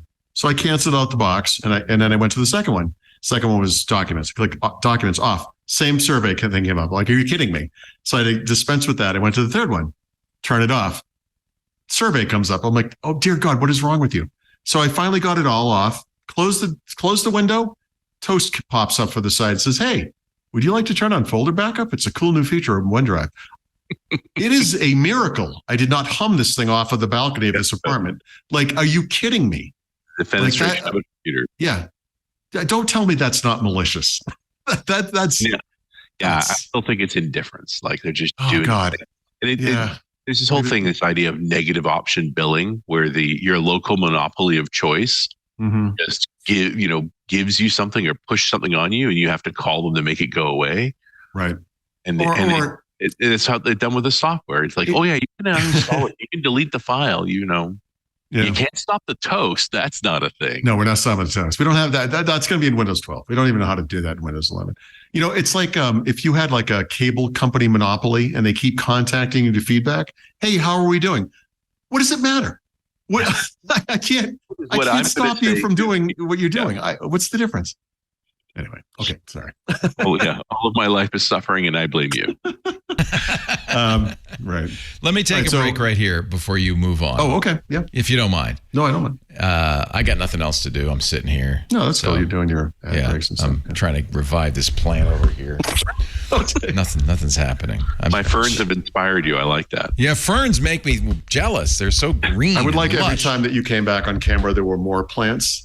And then by the end that of has the happened. Show, we could barely see you. That has actually happened. We did a twit like that where we slowly gathered all the plants in the studios, and every time we came back, it was more. And then finally, I took off my clothes. So it was. I don't know if you remember that. But anyway, so it was a day that lived in infamy. Suddenly the palm leaves became way more important. Is this a Stephen King story? Strategically placed ferns. Right. It's a big deal. But before we do that, and that's a good idea. I'll see if we can get some more. You know what? It might not be, in this case, it might not be plants. It might be bric-a-brac. I'll be swallowed by bric-a-brac. Yeah, loving doesn't last, cooking does. No, Mom is not that. She doesn't have the live, love, laugh stuff anywhere. Okay, that's fine. No slogans anywhere in the house. Okay, good. No, she's a little more than that. But there are a lot of cookbooks, which fortunately have become very handy for propping up microphones and cameras and all that stuff. I didn't bring enough tripods. We've all been there. Our show today brought to you by, ladies and gentlemen, the great folks. Actually, I'm really thrilled to have them on Windows Weekly. They've been sponsoring security now for years. Thinkst Canary. We use the Thinkst Canary. We have one in the studio. I don't have one here. Mom didn't really need the security. But this is why the Thinkst Canary is important. We all work on perimeter defenses, right? Keeping the bad guys out of our network. And for some reason, somehow, they keep getting in, like cockroaches. So how do you know if you have an intruder? Because what they do these days, on average, they're wandering around in your network 91 days before they actually are spotted. And what are they doing? They're exfiltrating data so they can blackmail you. They're looking for all the places you back up, so when they trigger their ransomware, you're in deep trouble. There's lots of things they do. They love to hang around in your network like cockroaches. The Thinkst Canary, that's the canary in the coal mine, get it? That will let you know that somebody's snooping inside your network. You can also use the Thinkst Canary to make canary tokens. These are little tripwires. You can drop into hundreds of places, every corner of your network. They are documents. They're Word docs or spreadsheets. They look like, I should say, Word docs or spreadsheets or PDFs or any variety of files. And you can name them something juicy like employee social security numbers. You probably wouldn't do that. Don't make it too obvious. Just payroll information. That's a good one. .xls. It's not, of course. What it is it's a little tripwire. When the bad guy tries to open it, you get a notification. And this is what the Thinkst Canary does so well. No false positives. Just real information when it matters the most. Trivial, this is the Thinkst Canary philosophy. Thinkst is the company. Canary is the device. They're trivial to deploy with a ridiculously high quality of signal. Thinkst Canary's founding team has a background in offense. I'll let you imagine what that means. But they have, as is often the case, the people who are good at breaking into systems, and they've trained governments and companies and all kinds of people in how to do this, are also very good at defense, right? So they've prioritized defensive thinking in developing these hardware devices. Canary's team is uber conscious of your trust in their product. They take extensive measures to ensure the devices do not add to the risk. They are merely in a way of knowing if you're under attack. They're designed to be secure. They use, we rarely talk about this, but they're using memory-safe languages. The firmware is hard-coded to be robust, reliable. It's sandboxed. No critical network secrets are ever stored on the Canary. So even if somebody somehow figured out how to penetrate it, there's nothing in there for them to use. And to maintain security, Canaries cannot be dual-homed. They can't. You might want to, but this is part of the security. They don't want to bridge into another network. You can't have dual VLANs or span VLANs because that could give attackers the ability to jump across networks. I only mention this so that you understand these are really well-designed devices that do one thing and do one thing perfectly. Thinkst Canary has put immense effort into ensuring they don't introduce new vulnerabilities to a customer network. And frankly, all it has to do, if one of those birds can let off just one warning before it's owned, it's done what it needs to do. It's earned its keep. Customers have the option to break the back-end authentication link, so you can even prevent Thinkst staff from accessing their console. You do get a console with your Thinkst Canary, but you also get, there's an API. It uses webhooks. It will work with Slack. It works with anything. Email, of course, texts, to give you just the alerts that matter. By the way, a third-party assessment commends the secure design of the platform and software stack implemented by Thinkst. Hardware Canaries, like the ones we have at the studio, VM-based and cloud-based Canaries, they're deployed and loved on all 7 continents. That's a little hint as to who might be using them. Go to canary.tools/love, and you can see there are, surprisingly, I would, honestly, it'd be better if you didn't mention you use them. But CISOs and CIOs love their Canaries so much, they often have posted messages about how great they are. And if you want to see a lot of those messages, canary.tools/love, genuine customer love for the Thinkst Canary. So, in short, it's a little honeypot you could put on your network. You can create additional Canary tokens throughout your network, as many as you want. You can run it in a cloud. You can run it in VM. It will let you know if there's an intruder with a high signal, high value signal that really tells you what you need to know and nothing more, and no false positives. If you don't hear from your Canary, that's good. And I don't hear from our Canary. One time we did. That was bad. And we used it. It was great. If you go to canary.tools/twit, just $7,500 a year will get you 5 of them. I want to give you the pricing so you know up front. Many big companies will have hundreds. Small company like ours might just have a half dozen. $7,500 a year. You get 5 canaries, your own hosted console. You get upgrades, you get support, you get maintenance. They're not big. They're like an external hard drive. And they have 2 connections, one to plug into the wall for the power and one for the Ethernet. And that's it. And they're on your network. If you use the code TWIT in the How Did You Hear About Us box, you can get 10% off the price of your canaries forever, for as long as you use them. Make sure you use TWIT in the How Did You Hear About Us box. And this is, if you need any reassurance at all, this is a great thing to know. If you are unhappy for any reason, you can return your canaries. You have a 60-day, 2-month money-back guarantee, full refund. Now, I have to tell you, we've offered this for years. We've been talking about the canary. They tell me they have not once has that refund ever been asked for. Nobody who gets a canary wants to get them, get their money back. They think this is the best thing ever. You will love your Things Canaries. And if you don't, full refund for 2 months. Visit canary.tools/twit. Very important. And please use the offer code TWIT in the How Did You Hear About Us box for 10% off for life. We love these guys. I think they've advertised once or twice before on Windows Weekly, but if you're in charge of the security in your office, in your network, at your company, or you know somebody who is, tell them about the Thinkst Canary. Thinkst Canary, all right? Canary.tools/twit. Offer code TWIT. All right. Thank you for letting me interrupt. I mean, it's your show. It's actually nice to have something to interrupt with. You're welcome. I'm just saying. That's one of the reasons we really tell people about Club Twit. We're doing so many great things. You do that great hands-on Windows for Club Twit. Because even though we do have 3 ads in this show, which is great, that's the max. We're having a hard time selling ads. The thing is, the people who love it, like Wix, Things Canary, our advertisers. The next break will be for a company called Miro. They get it. They understand what we're doing, but there are a lot of agencies and advertisers who just think podcasts don't work. And the whole industry is lowballing everything. It's horrible. It's terrible. And that's why, 2 years ago, Lisa said, we need a club because we want to have a way for listeners to support us with or without advertising. $7 a month if you're not a member, twit.tv/clubtwit. Lots of benefits, including Paul's hands-on Windows. You do the same thing at Thurrott.com. You have the premium. Mm-hmm. And I always tell everybody, get premium. That's really, it's the stuff you do there. It's important to support the content makers. Well, you do, you're smart. You kind of do, it's similar to us. In fact, I think we kind of took a page from your book. A lot of free content. Free content. Of course. But then you do some really extra above and beyond stuff. Right. And it is worth, what is it, $40 a year? It's not expensive. It's really worth it. It depends. But it could 52 maybe. I buy it every year. Sales and stuff. Like the Windows Everywhere stuff you did, that was so great. I really enjoy it's a little bit more thoughtful. It's not so news focused, right?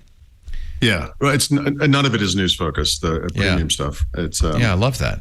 Unless it's an analysis of something that happened. Well, you're a big thinker, so it's nice to get the big thinker perspective. I'm a small man, but a big thinker. A big thinker. I'm just a big man too, unfortunately. Anyway, God, I don't know what happened there. Okay, so you know what? I'm just gonna say, if I were in Mexico City, I'd be bigger than you.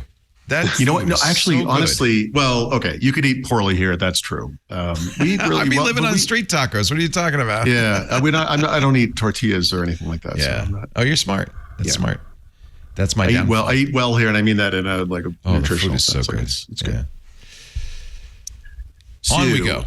Yes. So there were 2 Windows Insider builds that landed just as we started the podcast. The first was for the dev channel. Just a couple of things. File Explorer fixes. Again, I keep saying this. We're going to see those for a long time to come. The new File Explorer is terrible. And then this is an interesting one I hadn't considered, which is Copilot support for multi-monitor. So they're going to let you move the Copilot pane, which actually they're calling a sidebar, by the way.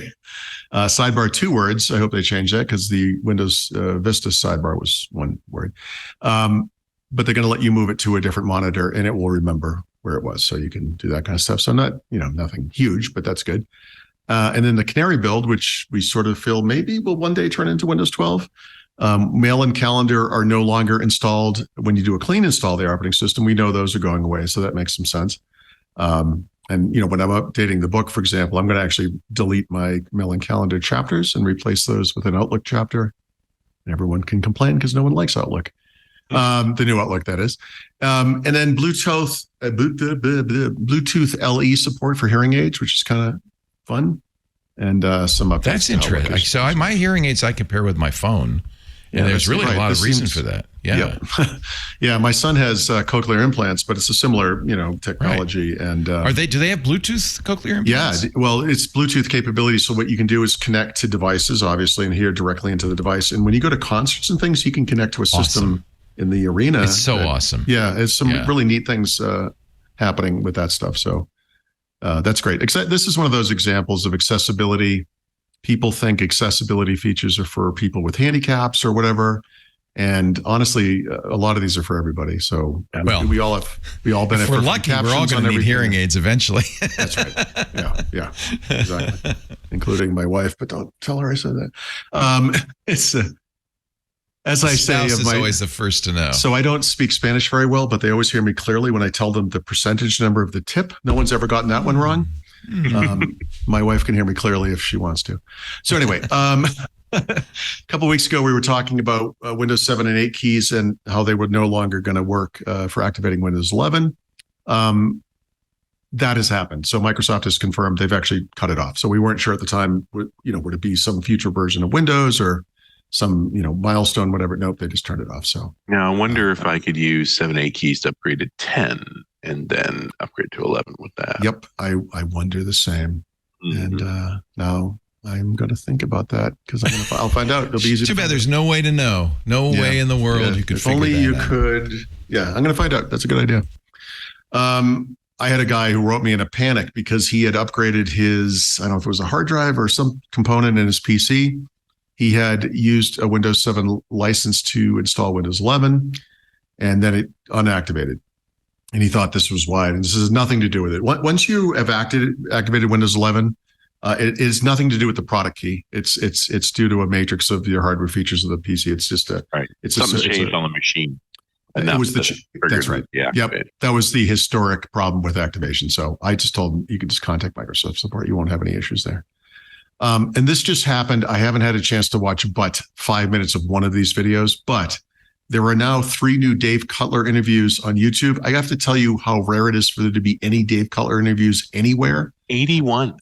Yeah. He's 81. I know. So one of them is called What Successful Programmers Do That Others Don't. Who cares? One of them is priceless. I got to find this thing. It's called Windows Longhorn was the worst code I've ever seen.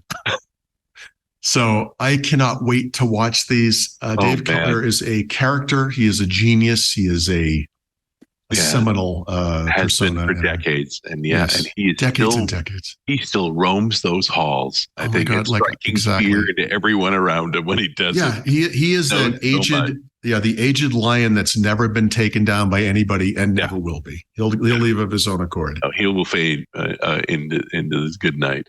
Yep. So that's just go. You got to go look at that stuff. Gold. Solid. Yep. Gold. He's amazing.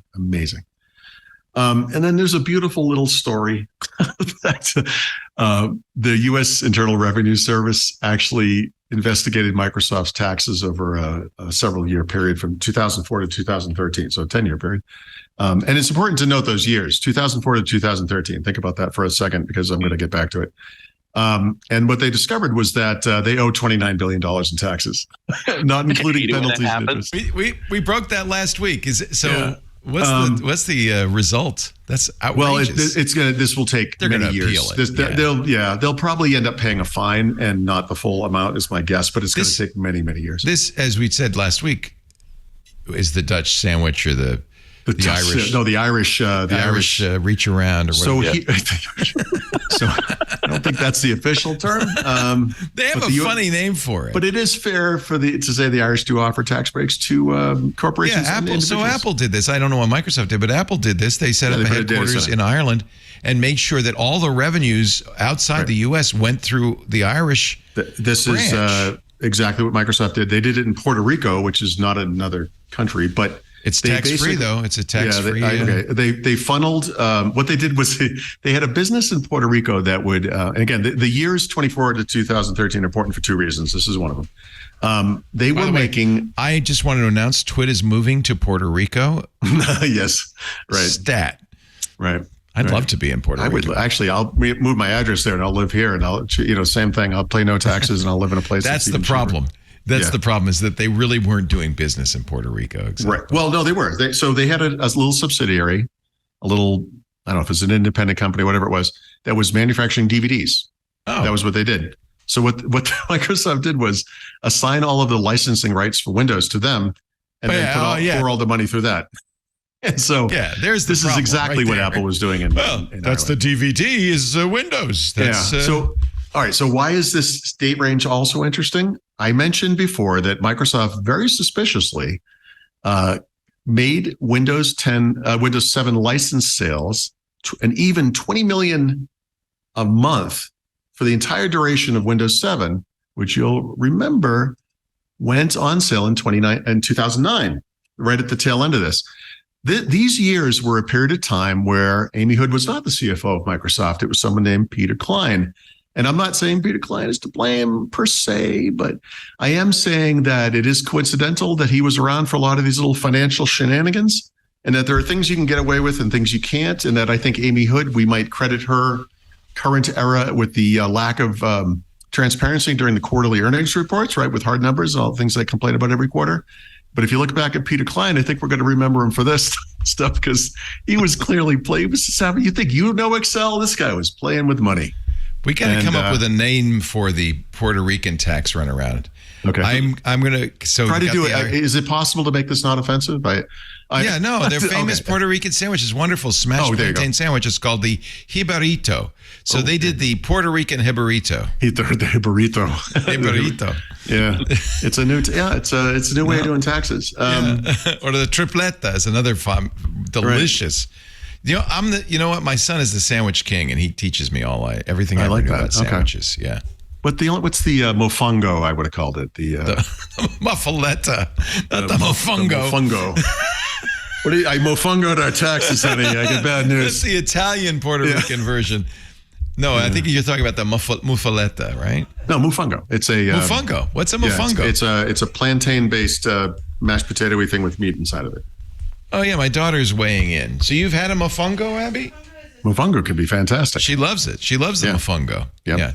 That was the best thing we ate in Puerto Rico. She lived in Mexico for quite a while. So I'm talking about Puerto Rico. I don't know. Oh, have you lived in Puerto Rico? No, we visited, but that was I love Puerto Rico. The food item I love. Yeah, I did too. Yeah. No, actually, so good. If it wasn't for the hurricane that wipes out the island every 3 years on schedule, I'd probably be living. It's hard to do a podcast network with inconsistent electricity. Yeah, it's hard to do anything if you don't have electricity. Yeah. I mean, it's that's the problem. I love it there, but in US dollar, I mean, what could beat it? Incidentally, it's not just Microsoft that used it as a tax haven. It's the big. All the big American multinationals use what they call the double Irish. The double Irish. There it is. That's the term.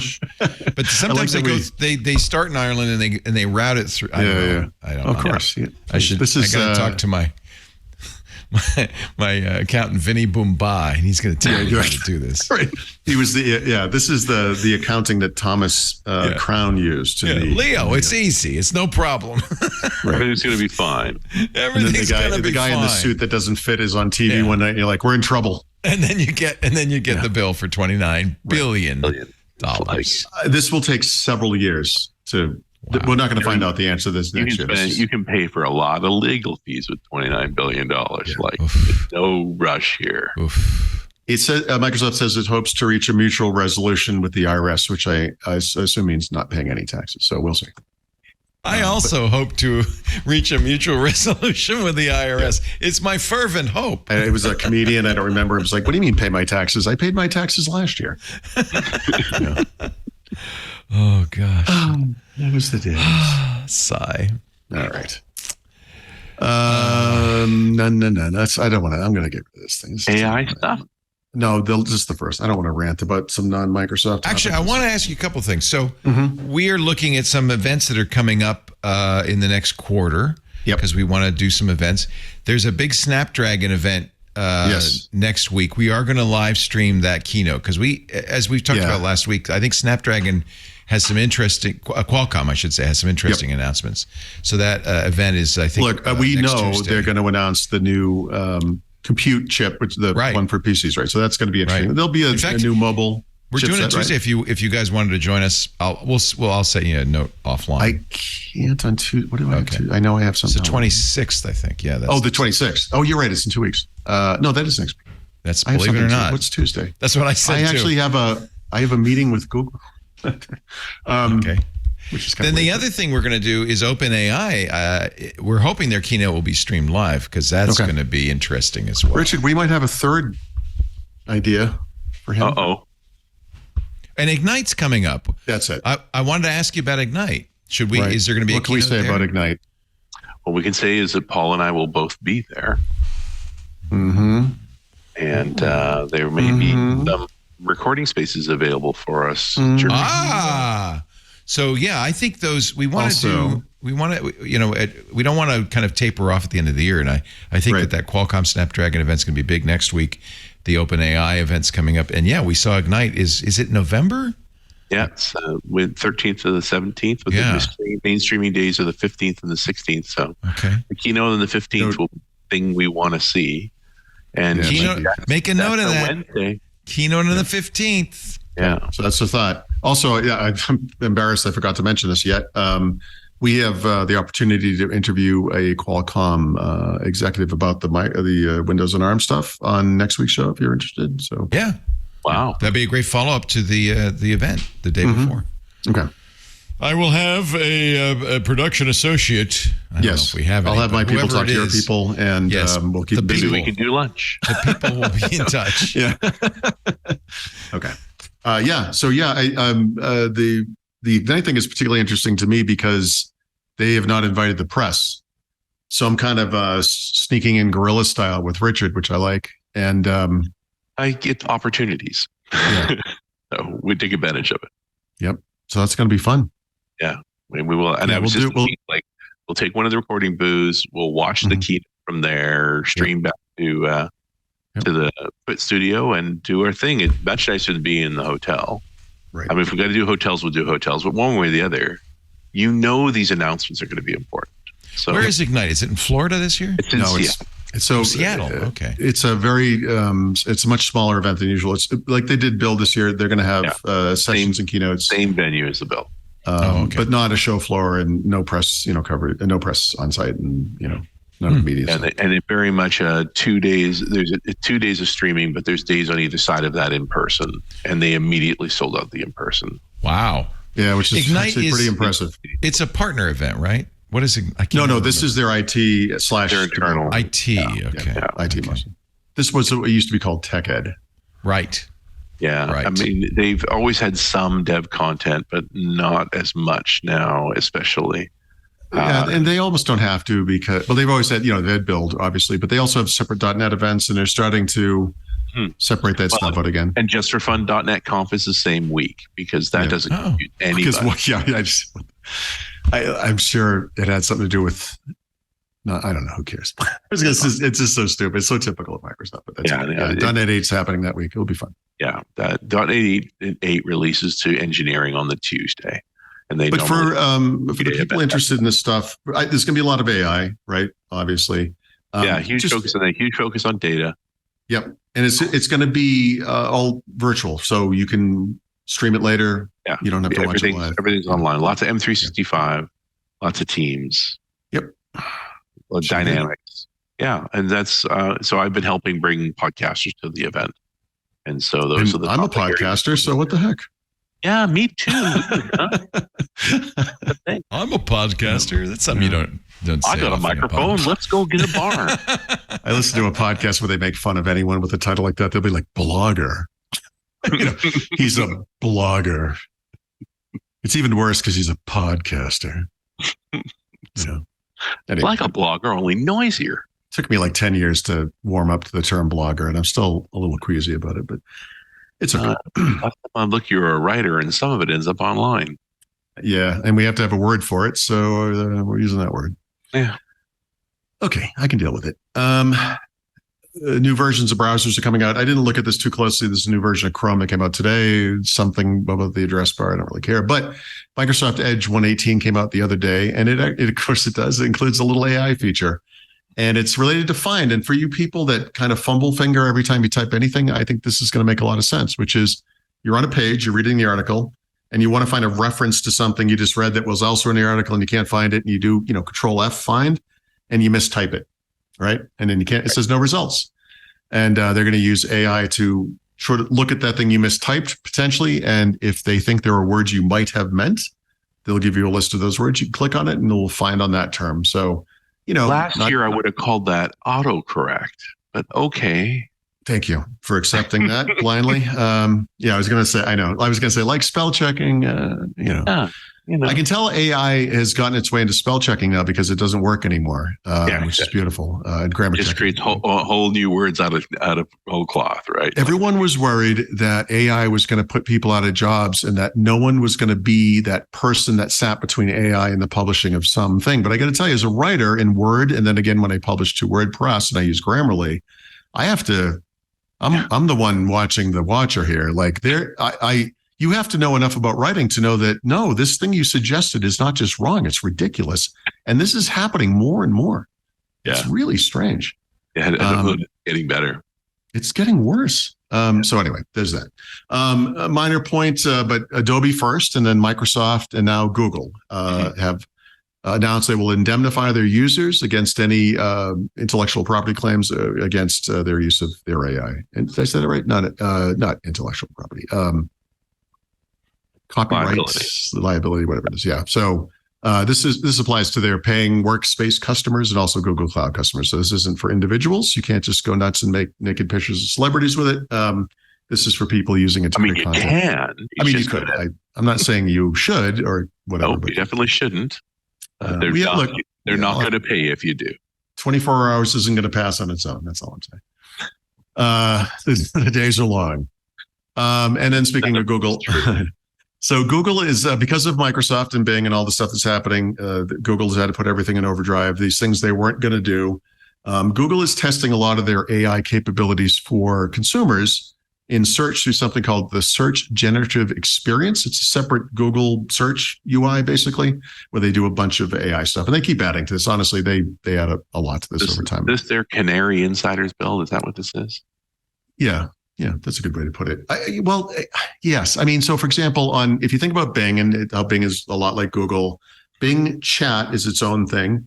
Bing Image Creation is its own thing. And the question is, do we roll those into Bing proper, right? And so at some point, if it gets good enough, does it just become part of the experience? And if so, what does that look like? You have different little UIs. Google faces the same problem. It's even a bigger deal for them, right? Because Google Search is so big. So Google Search Generative Experience is a way for them to experiment with this stuff. But they just added their version of Bing Image Creation, which is the ability to create image from a text prompt using this experience. So I don't want to say they're catching up. That's probably not fair, but they are doing what OpenAI is doing with DALL-E, what Bing is doing with Image Creator, because, of course, they are table stakes. We talked about that. Yeah, these are all table stakes. Yep, they have to do it. So that's good. And then we have some Xbox stuff. I mean, aside from the biggest news of the century, which we talked about at the top of the show, a couple of other. Let's do another half hour on it, though. I don't think I could do another hour, honestly. I mean, Leo, I will remind you I will tell you one of the interesting things about being in Mexico, now that they've gone to a 2-hour time change, especially, is by not adopting the date change, the time, They're not going to go to a saving time, or are they going to stay in summertime? This is the first year they haven't done it. So it went from 1 hour difference for me to 2. So when I'm back at home on the East Coast and we end the show these days close to 5 p.m., I'm ready for dinner. We're heading out the door. But in Mexico, man, I have the whole day in front of me, so I could just we could just keep on going. I could just go. Conversely, I'm here in the East Coast. So it's getting a little. Oh, you late. understand? Okay,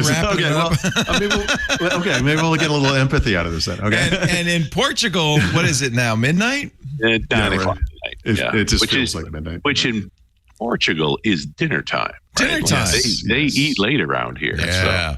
So I wasn't worried about getting a meal later on. It's easy to do. Do they have fado in Porto? I know it's a big thing in Lisbon. Yeah. They must. Fado is so much fun. And good paella. And phenomenal seafood. I love just for the wine, my God, it would be enough. We were drinking good wine. We went to a nice fish place and they brought out the fish to introduce him. I named him Anthony. Anthony. Well, when you look somebody in the eye, you really want to give him a Anthony. name. Yeah. And by the way, they cooked those eyes and brought them back to the table too. So Anthony's cheeks were excellent. Fish cheeks. Oh, jeez. That was Hannibal Lecter level. Yeah.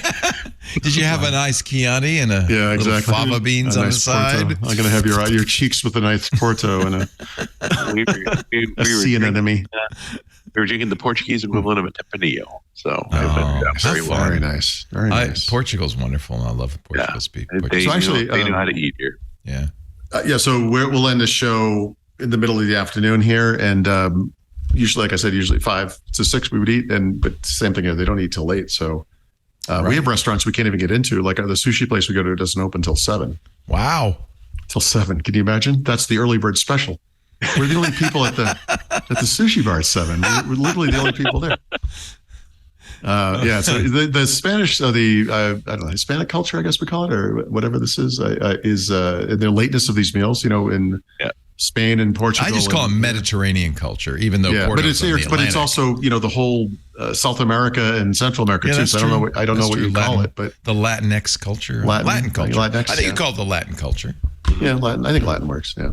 Anyway, it's for us Americans, we're like, can I just get a snack? It's tough. I'm hungry now. Do you got Ritz crackers? Yeah, anything. Cheese Whiz, anything. It's okay. What about Xbox, Paul? What about it? So it's about the middle of the month, so we have a new slate of Xbox Game Pass titles across platforms. This is about to get much more interesting, right? With Activision Blizzard coming on board next year. But for now, it remains what it's been, which is not that great. The original Dead Space is available. In fact, I think it might be it must be they remade it, right? Doesn't say. There was a remake of Dead Space. Yeah, it might be the remade version. But Dead Space is a great game regardless. That's the game I finished back in the day, the first one. That was a great game. And they made 2 more, I believe. I started and never finished the second one. I don't think I ever saw it. Microsoft and Google separately, but Microsoft, for this case, announced a bunch of new accessibility features, in this case to Xbox. This is an area in which they've done really well, right? With all the accessibility controls and everything. They're going to have a new channel in the Xbox store for games that are especially good with accessibility features, right? So you can kind of filter the search and just find those games that make sense for whatever. If you're using a specific controller or have certain needs, you'll be able to filter by that and find the games that you want. So that's kind of cool. Also, not really related to this, but on Xbox consoles, the September update introduced the ability to pair and configure controllers from the Xbox directly without having to use a separate app, I guess. So, on PCs, we used to use this Xbox, we still do, an Xbox accessories app, which is kind of, like whatever. But so I guess they're kind of revamping that stuff. But anyway, the point is it supports the Xbox adaptive controller now as well. So you can configure that to your heart's content as well. Cool. And then Microsoft introduced a new Xbox Series S starter bundle. It's the same price as an Xbox Series S. So you get the console and a controller, which you get in the normal thing, but you get 3 months of Xbox Game Pass. So I guess it's worth, I don't know what that is. It's actually, I should say, it's Xbox Game Pass Ultimate. So that's worth about $45 if you don't already have it. So for 3 months? I thought it was $45. Is it $15 a month? $15 a month. Yep. Okay. Yeah. For the Ultimate version, right? The other two are $10. So there you go. Awesome. Oh, the Activision thing too. Did we mention that? Because honestly, shut up! Stop it. I mean, the sun is still right. You want the early bird sushi special, don't you, Paul? It's right high in the sky right now. You wouldn't believe what happened next. Yeah, exactly. We're going to take a little break. When we come back of the book, we got apps, we got tips, we got picks, we got brown liquor, maybe even some port. I don't know. Yeah, actually, maybe. I just checked. Maybe it could be. Maybe. But It's before a brownish liquid, I guess, right? before we do, let me talk a little bit about our sponsor, the wonderful Miro. You probably saw when Google announced that they were going to kill the Jamboard. You know, that $5,000,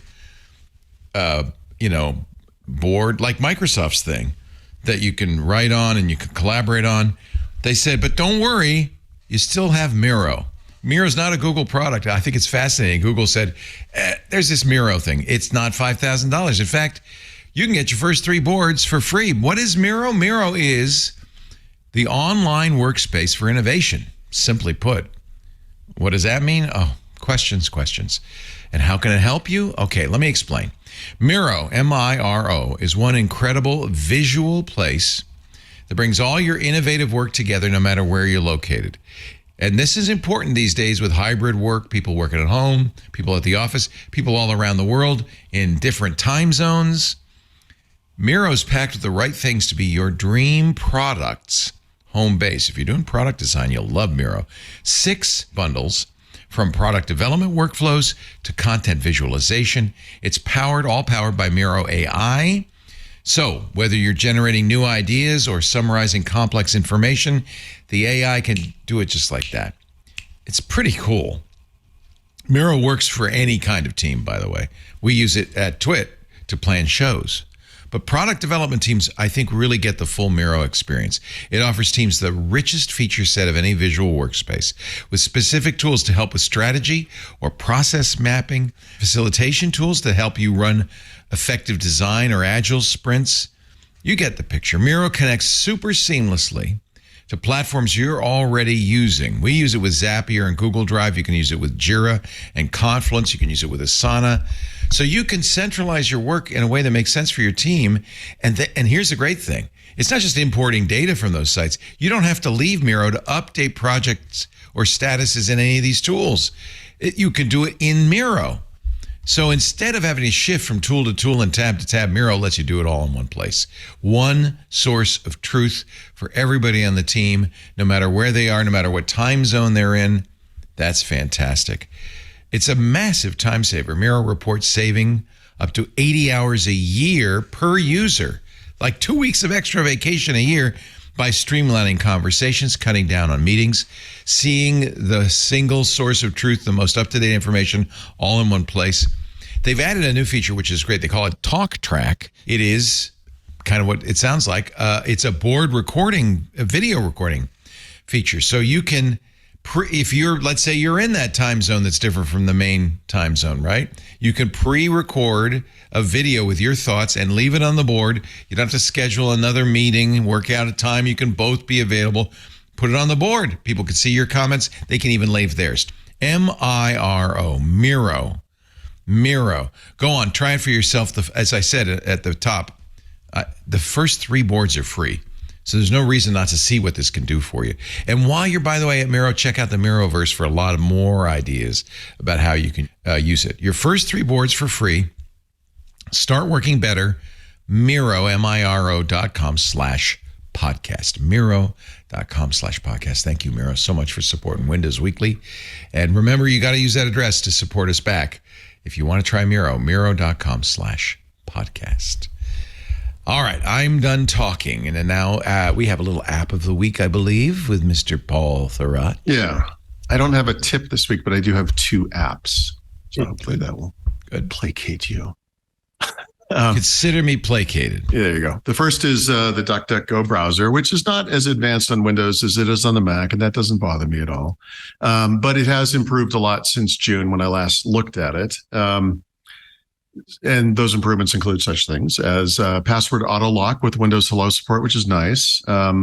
Improved bookmark importing, and also now bookmark and password exporting. When you import from another browser, you can basically just import bookmarks and passwords. That has not changed. But whatever, we're getting there. There's some light, what I would call light new tab page customization. They have 2 sections. You can play around with favorites or faves and recent activity. Nothing really serious there. Improved support for multiple languages, for password autofill for people who are using multiple languages. And then there's an actual settings interface. Before it was like this tiny little page with nothing on it. Now it's like a traditional browser interface with multiple pages, et cetera. So that's all good. And I really like the idea of DuckDuckGo. I'm a Brave user and fan, but I'm paying attention to this one. And it's still not there, I would say, for mainstream users. It doesn't have extension support. It doesn't have settings sync between devices. It doesn't have tab pinning and a lot of other smaller features that you might expect. So I would say those features are all coming, by the way. They promised that. But we're probably, what is it, June? We're 3, 4, or 5 months, whatever, in. It's not, it's still in beta. But if you care about privacy and security and all that stuff, obviously it integrates with the DuckDuckGo browser. There have been some improvements to DuckDuckGo search, which I don't really care about myself, but you might be interested in the whole enchilada there. So it's worth looking at for sure. I'm not ready to give up Brave yet, but keep trying. So that's good. And then I've been, working on this digital decluttering project, massive. It's not really a project. It's several separate projects. But one of the things I brought with me here to Mexico was my Google Photos takeout of, dump, which is 500, or actually it might be 700, something, whatever it is, 570 gigabytes of photos. I have my OneDrive camera roll, which is, I think maybe that one is a 700 gigabyte, right? And never the twain shall meet, right? I want to compare these things, and I want to, where there are not duplicates, copy them over. I want to make sure everything's everywhere, right? So how do I do this? I looked around for some file duplicate solutions, right? Finding file duplicates. I found this thing called AllDup. It's ALLDUP. I assume I'm pronouncing that correctly. It's free and open source. And the thing I love, I just described, I'm working across hundreds of thousands of photos.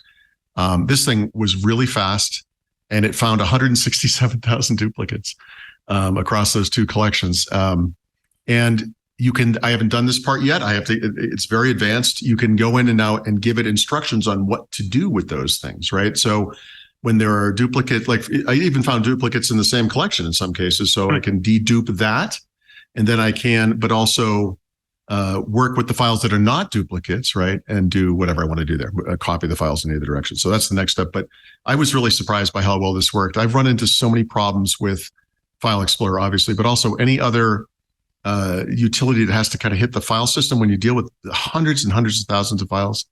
This usually drags it down to a crawl, and this app is done great. I have to check this out because it also works with music and EXEs and zip files. It's really neat. I'm surprised by how good this is. Yeah. Does it? I hope it does, and I'm sure it does. You wouldn't use it if it doesn't. It doesn't just use the file date and name. It looks into the context, right? This is what's interesting about this, because I didn't describe in full how I was doing this.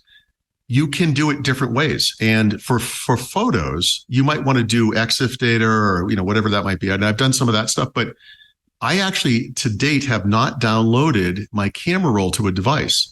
The only thing that's local is and this is part of the reason I haven't done anything with the data yet. The only thing that's local is the Google Takeout download.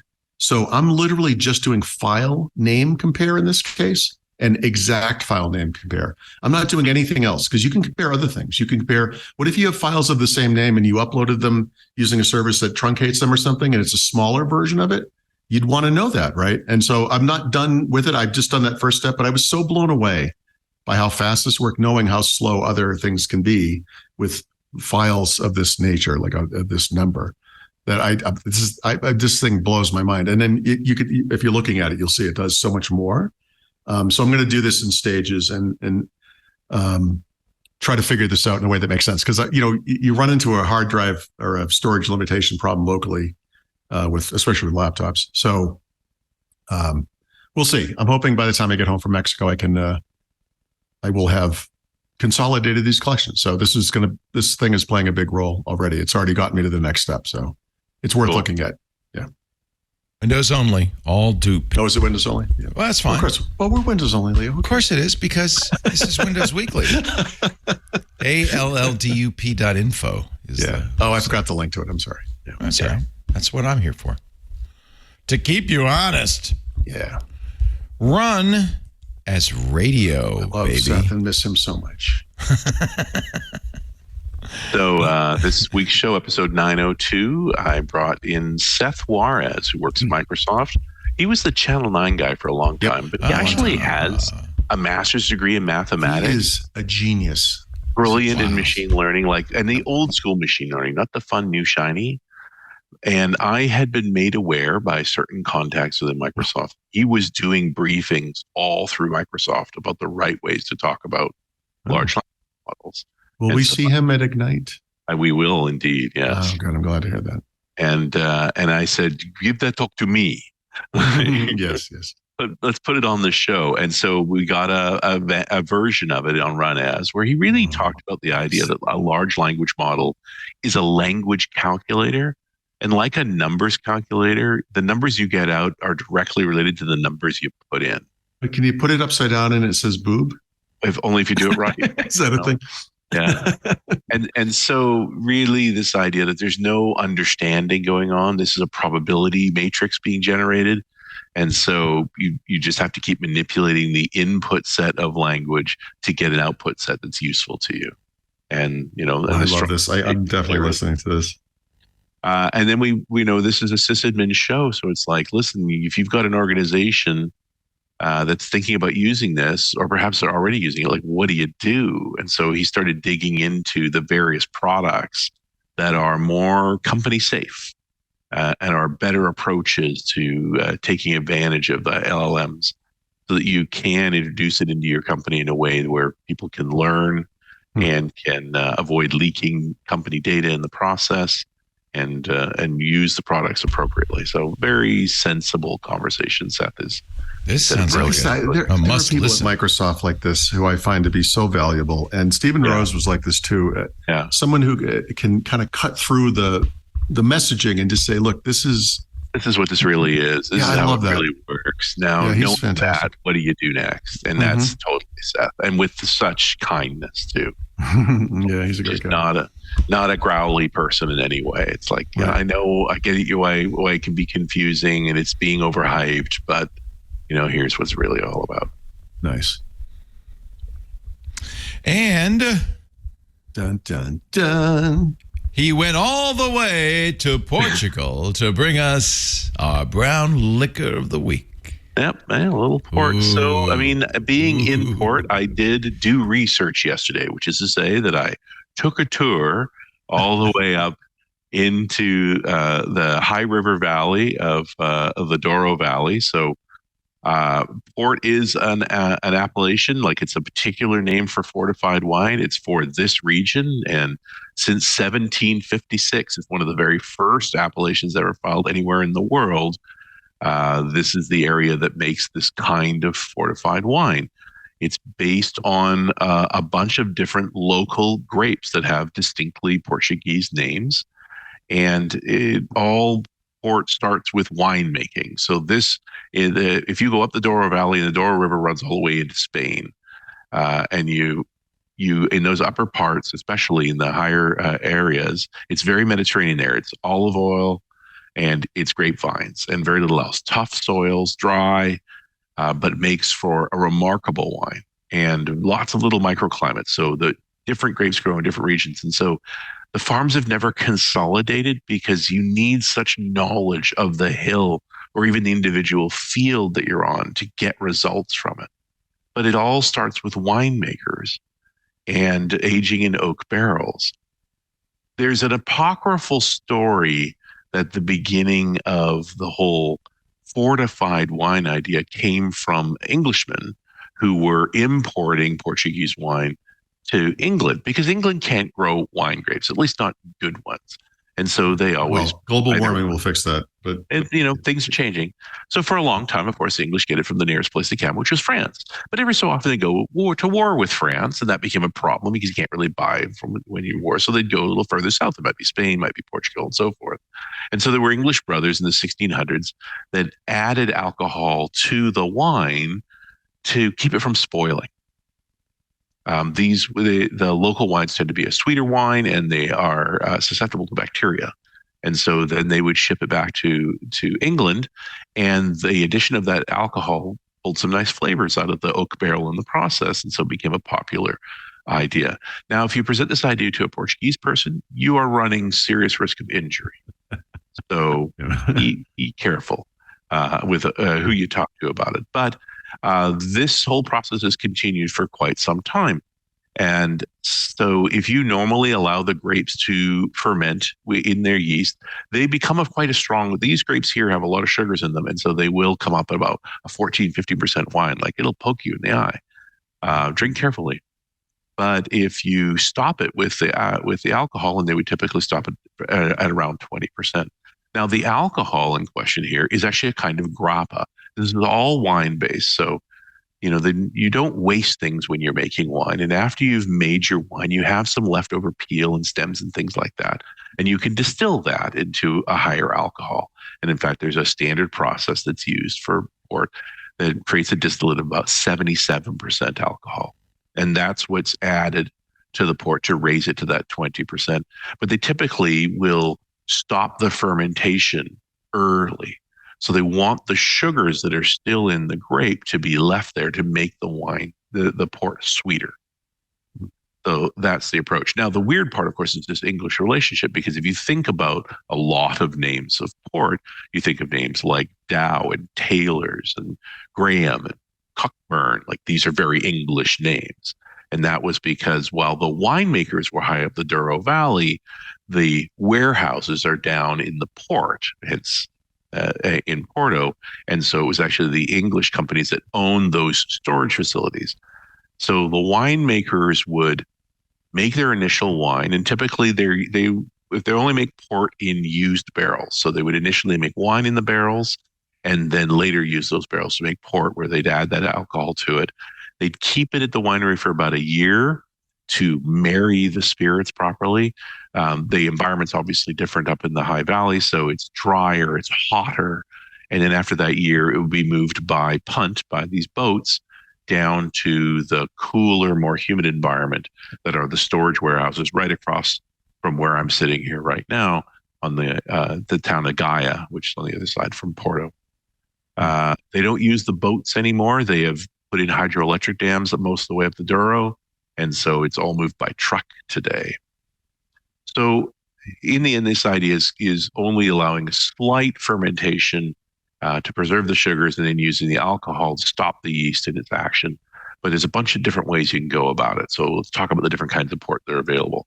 We'll start with white port, only because most port aficionados do not even consider it port. It is made with white grapes. It is aged in oak. They often do different cooling off. So depending on how long they let it ferment, they'll either make a sweet, a dry, or a very dry version of white port. It is popular with the younger crowd, who mostly use it to mix in cocktails. And nobody's upset when you mix white port into cocktails, because they don't think it's port. White port and lemon juice, baby. WPLJ. Usually you add something sweet to the alcohol, but in this case, you're starting out potentially. Yeah, it's just, and if you take a sweeter white port and mix it with tonic, that's a pretty popular cocktail as well. Yeah. Now, if you do any of that to any of the red ports, again, you're risking serious injury. So don't. And rightly so. Yeah.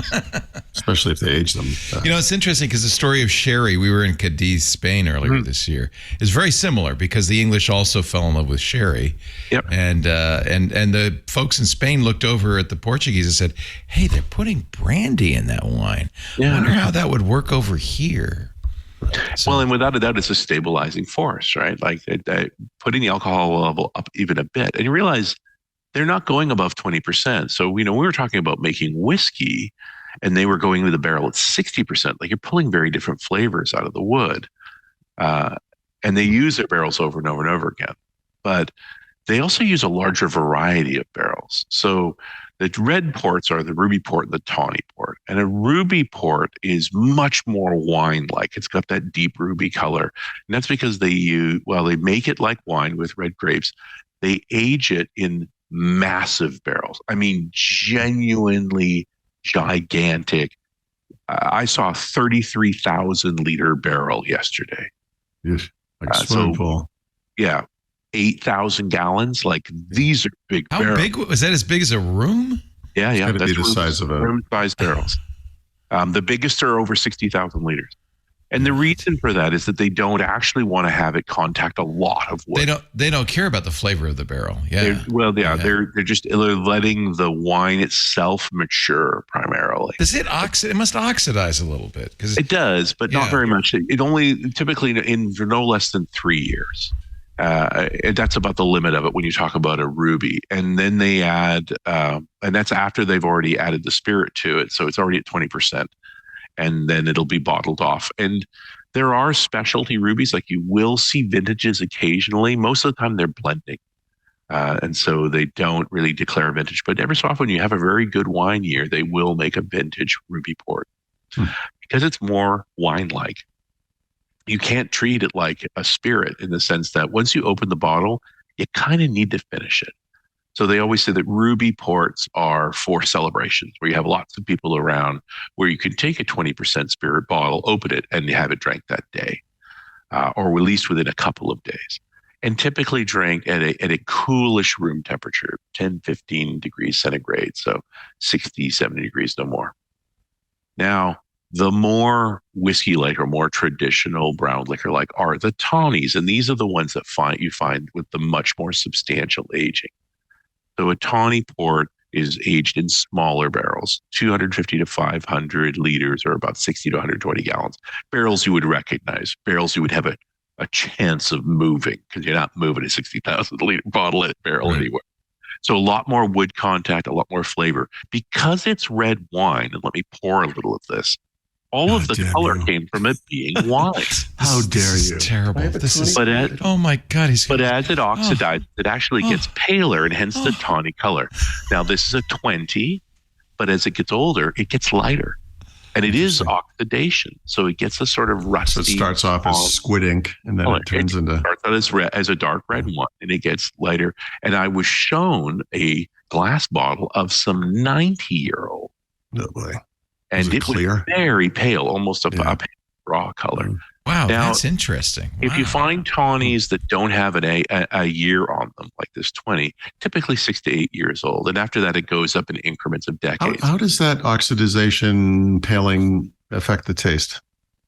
Yeah, and that's a great question, because it also is exchanged with wood and so forth. So what's happening is in that exchange process, those reddish compounds are going into the wood and they're breaking down. And instead, we're pulling out the vanillins and those esters from the wood, but really gently. Remember, we're only at 20%. We're not doing... So it never gets to a whiskey. No, not at all. Also, the number, the 20, it's not like it's a vague suggestion, but it's not like that's the youngest thing in the bottle. Right. It's the average of the age of things that are in the bottle. On the other hand, honestly more reasonable. Frankly. It's a little more balanced like that. And you can easily, 10s are super common, drinkable. That's your everyday. And these bottles will last a year if you don't hurry. 20 seems like the most common for port, right? And especially here in Porto, this is 40 euros. Yeah. Right? 30s, 40s, and 50s can be found, and they just get progressively more expensive. And I'm just going to have a taste of this. It's like the scene in Three Amigos where the guy's dumping the water over his head. The other two are, thirsty and sort of dying there. No, I'm liking this new version where I travel and get the local bottle and get to drink it. Yeah. It's really a lot of fun. So this is one of the wineries that I went to yesterday. Love the bottle. Went to the Portal, well up high in the Coral Valley, and they only crush their grapes with feet. They don't use machines. The reason I didn't know anybody still did that. They do this traditional method because they're concerned that crushing seeds, which machines will do, makes their port more bitter. So feet against stone means no crushed seeds, and allows them to sort it that way. And then it's barreled for a certain number of years. They make combinations to make their 20-year-old edition. And if you can, this is sold in the U.S. If you can find a bottle, it's about $55 US. That's great. Nice. So port, it's not quite. This is in the brandy line. This is fruit-based grapes specifically, but it does use oak in a deeper way, and it makes for an excellent drink. It definitely has its place. I love a good port. Yeah, definitely a food alcohol. It's great with chocolate. nuts, cheese. Chocolate. After a meal. All post meal drinks. So I was in Porto. We got to talk about Porto. Love it. Very nice. Thank you, Mr. Richard Campbell. RunAsRadio.com and .net rocks at the same place. Appreciate it. Have a great time in Porto. And since it's right about dinner time now, I think maybe there's a glass of port in your future. Well, I kind of got this one. I got to do something. Yeah, that's true. Somebody's got to. It's exactly. a tough job, but somebody's got to do it. Paul Thurrott is at Thurrott.com. And, of course, become a premium member. You'll get the best of Thurrott.com and leanpub.com for his books, really. The Windows Everywhere book, the latest, is there, as is the Field Guide to Windows 11/10. All there. And you'll be in Mexico next week. Richard, where will you be next week? I will be in Bulgaria. Okay. Look forward to some Bulgarian whiskey. Yeah, I have a vague understanding of your schedule, and even I would not have guessed Bulgaria. Now, the local drink in Bulgaria, the spirit is called raki, and it is made with plums, and it will take the lining out of your mouth. R-A-K-I? Serious Is that? business. Yeah, R-A-K-I. Yeah. Wow. So I don't know if we're going to go there, but I've been there before. It's from the Dracula family vineyard. Yeah. It's the Slivovitz of Uzos. That's what it is. Yeah. Slivovitz is the Polish name Yeah. for the plum brandy. Delish. How long are you in Porto for? When do you leave? We're here for the week. We'll go up to Poland for a few days. Yeah. And I've got a keynote there, and then I'm hopping down to Sofia for another keynote, and then we've got a couple of fun things to do, and then we'll head home. God damn, I don't even want to walk around the city as much as you're traveling. Does Southwest even fly to those cities? I don't understand. Right. How do you...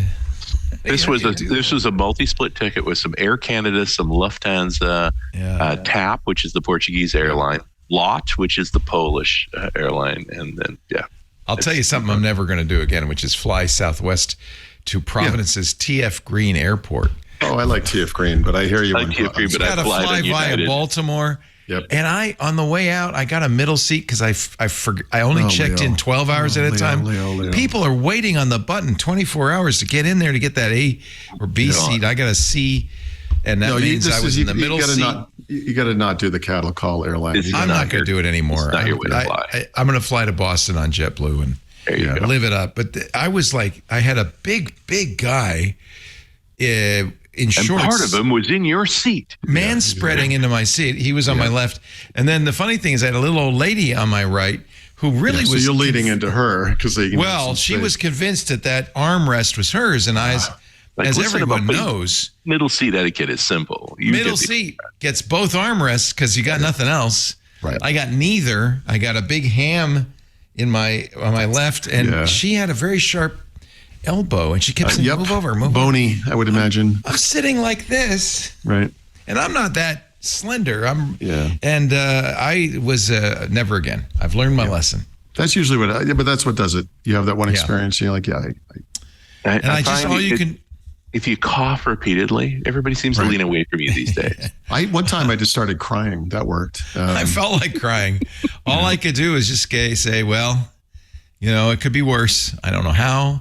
And I only have to do this for 4 or 5 hours. You could be just holding on to a rope. Well, the old lady could switch seats with another huge fat guy. That's one way it could get worse. That would have been worse. There I was between two sumo wrestlers. I was trying to be good, though. I did not want to lean into her. I wanted her to have her space, and I don't know. It was anyway. Yeah. I'm sorry. It's okay. I survived. I said I could do this. It's only 4 hours. You're going home on that same airline, I guess. Yeah. This time though, this time you're going to be on the button. The minute I can. And the reason. I mean, the whole thing is or for $30 you could be comfortable. There you go. Well, I $30. I paid $29 to be comfortable. I know. Next time, I'm buying the A seats, A lists. Buy yourself an A seat. You're worth it. Right. I mean, you still have somebody in the seat next to you, but at least you can lean against. Yeah, but you could have an aisle seat. I mean, or an aisle. Yeah. Then lose an elbow to a cart. Right. Yes. Yeah. I don't know, but it feels like they're more crowded than they used to be. It seems like we're really jammed in there. Yeah. Oh, I'm sorry. Paul, Richard, I will see you all next Wednesday for Windows Weekly. So you'll be home or you'll be there? I'll be home. I'll be back in the studio. Yeah. Okay. And maybe I'll see you for the Snapdragon event the day before. That's at noon. Yeah, I get go. What time is the Snapdragon event? It's noon Pacific. That's exactly. It's 1 o'clock for me, so I think that's exactly when my. Yeah, That's okay. I can do it all by myself. 12:30. Just think about it. Consider it. But I will see you next Wednesday. We do Windows Weekly every Wednesday around 11 a.m. Pacific, 2 p.m. Eastern Time. That's 1800 UTC. You can watch us do it live.twit.tv. Has audio and video streams. If you're watching live, Club Twit members, you can chat with us as well. We're in the Discord with Alia G and Kev Brewer and B. Jones and Sarah and Epic Jim and just a good But bunch not me. of I forgot to get into Discord today. But not somebody named Paulie Thurrott. Oh, God. Just a bunch of winners and dozers, that's all. Off schedule. I was join us in telling the club. Pam's jokes. We'll see you there. After the fact, you can always get a copy of the show at our website, twit.tv/WW. You can watch it on YouTube. There's there's a after the fact on demand YouTube channel dedicated to Windows Weekly. And of course, subscribing is the easiest way to do it in your favorite podcast player. That way you'll get it automatically the minute we've got it all edited together. Thank you, everybody, for being here. Thanks to our sponsors. We'll see you next time on Windows Weekly. Bye-bye.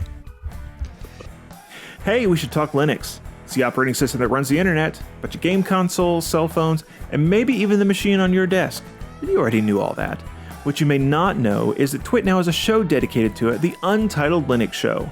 Whether you're a Linux pro, a burgeoning sysadmin, or just curious what the big deal is, you should join us on the Club Twit Discord every Saturday afternoon for news, analysis, and tips to sharpen your Linux skills. And then make sure you subscribe to the Club Twit exclusive Untitled Linux Show. Wait, you're not a Club Twit member yet? Well, go to twit.tv/clubtwit and sign up. Hope to see you there.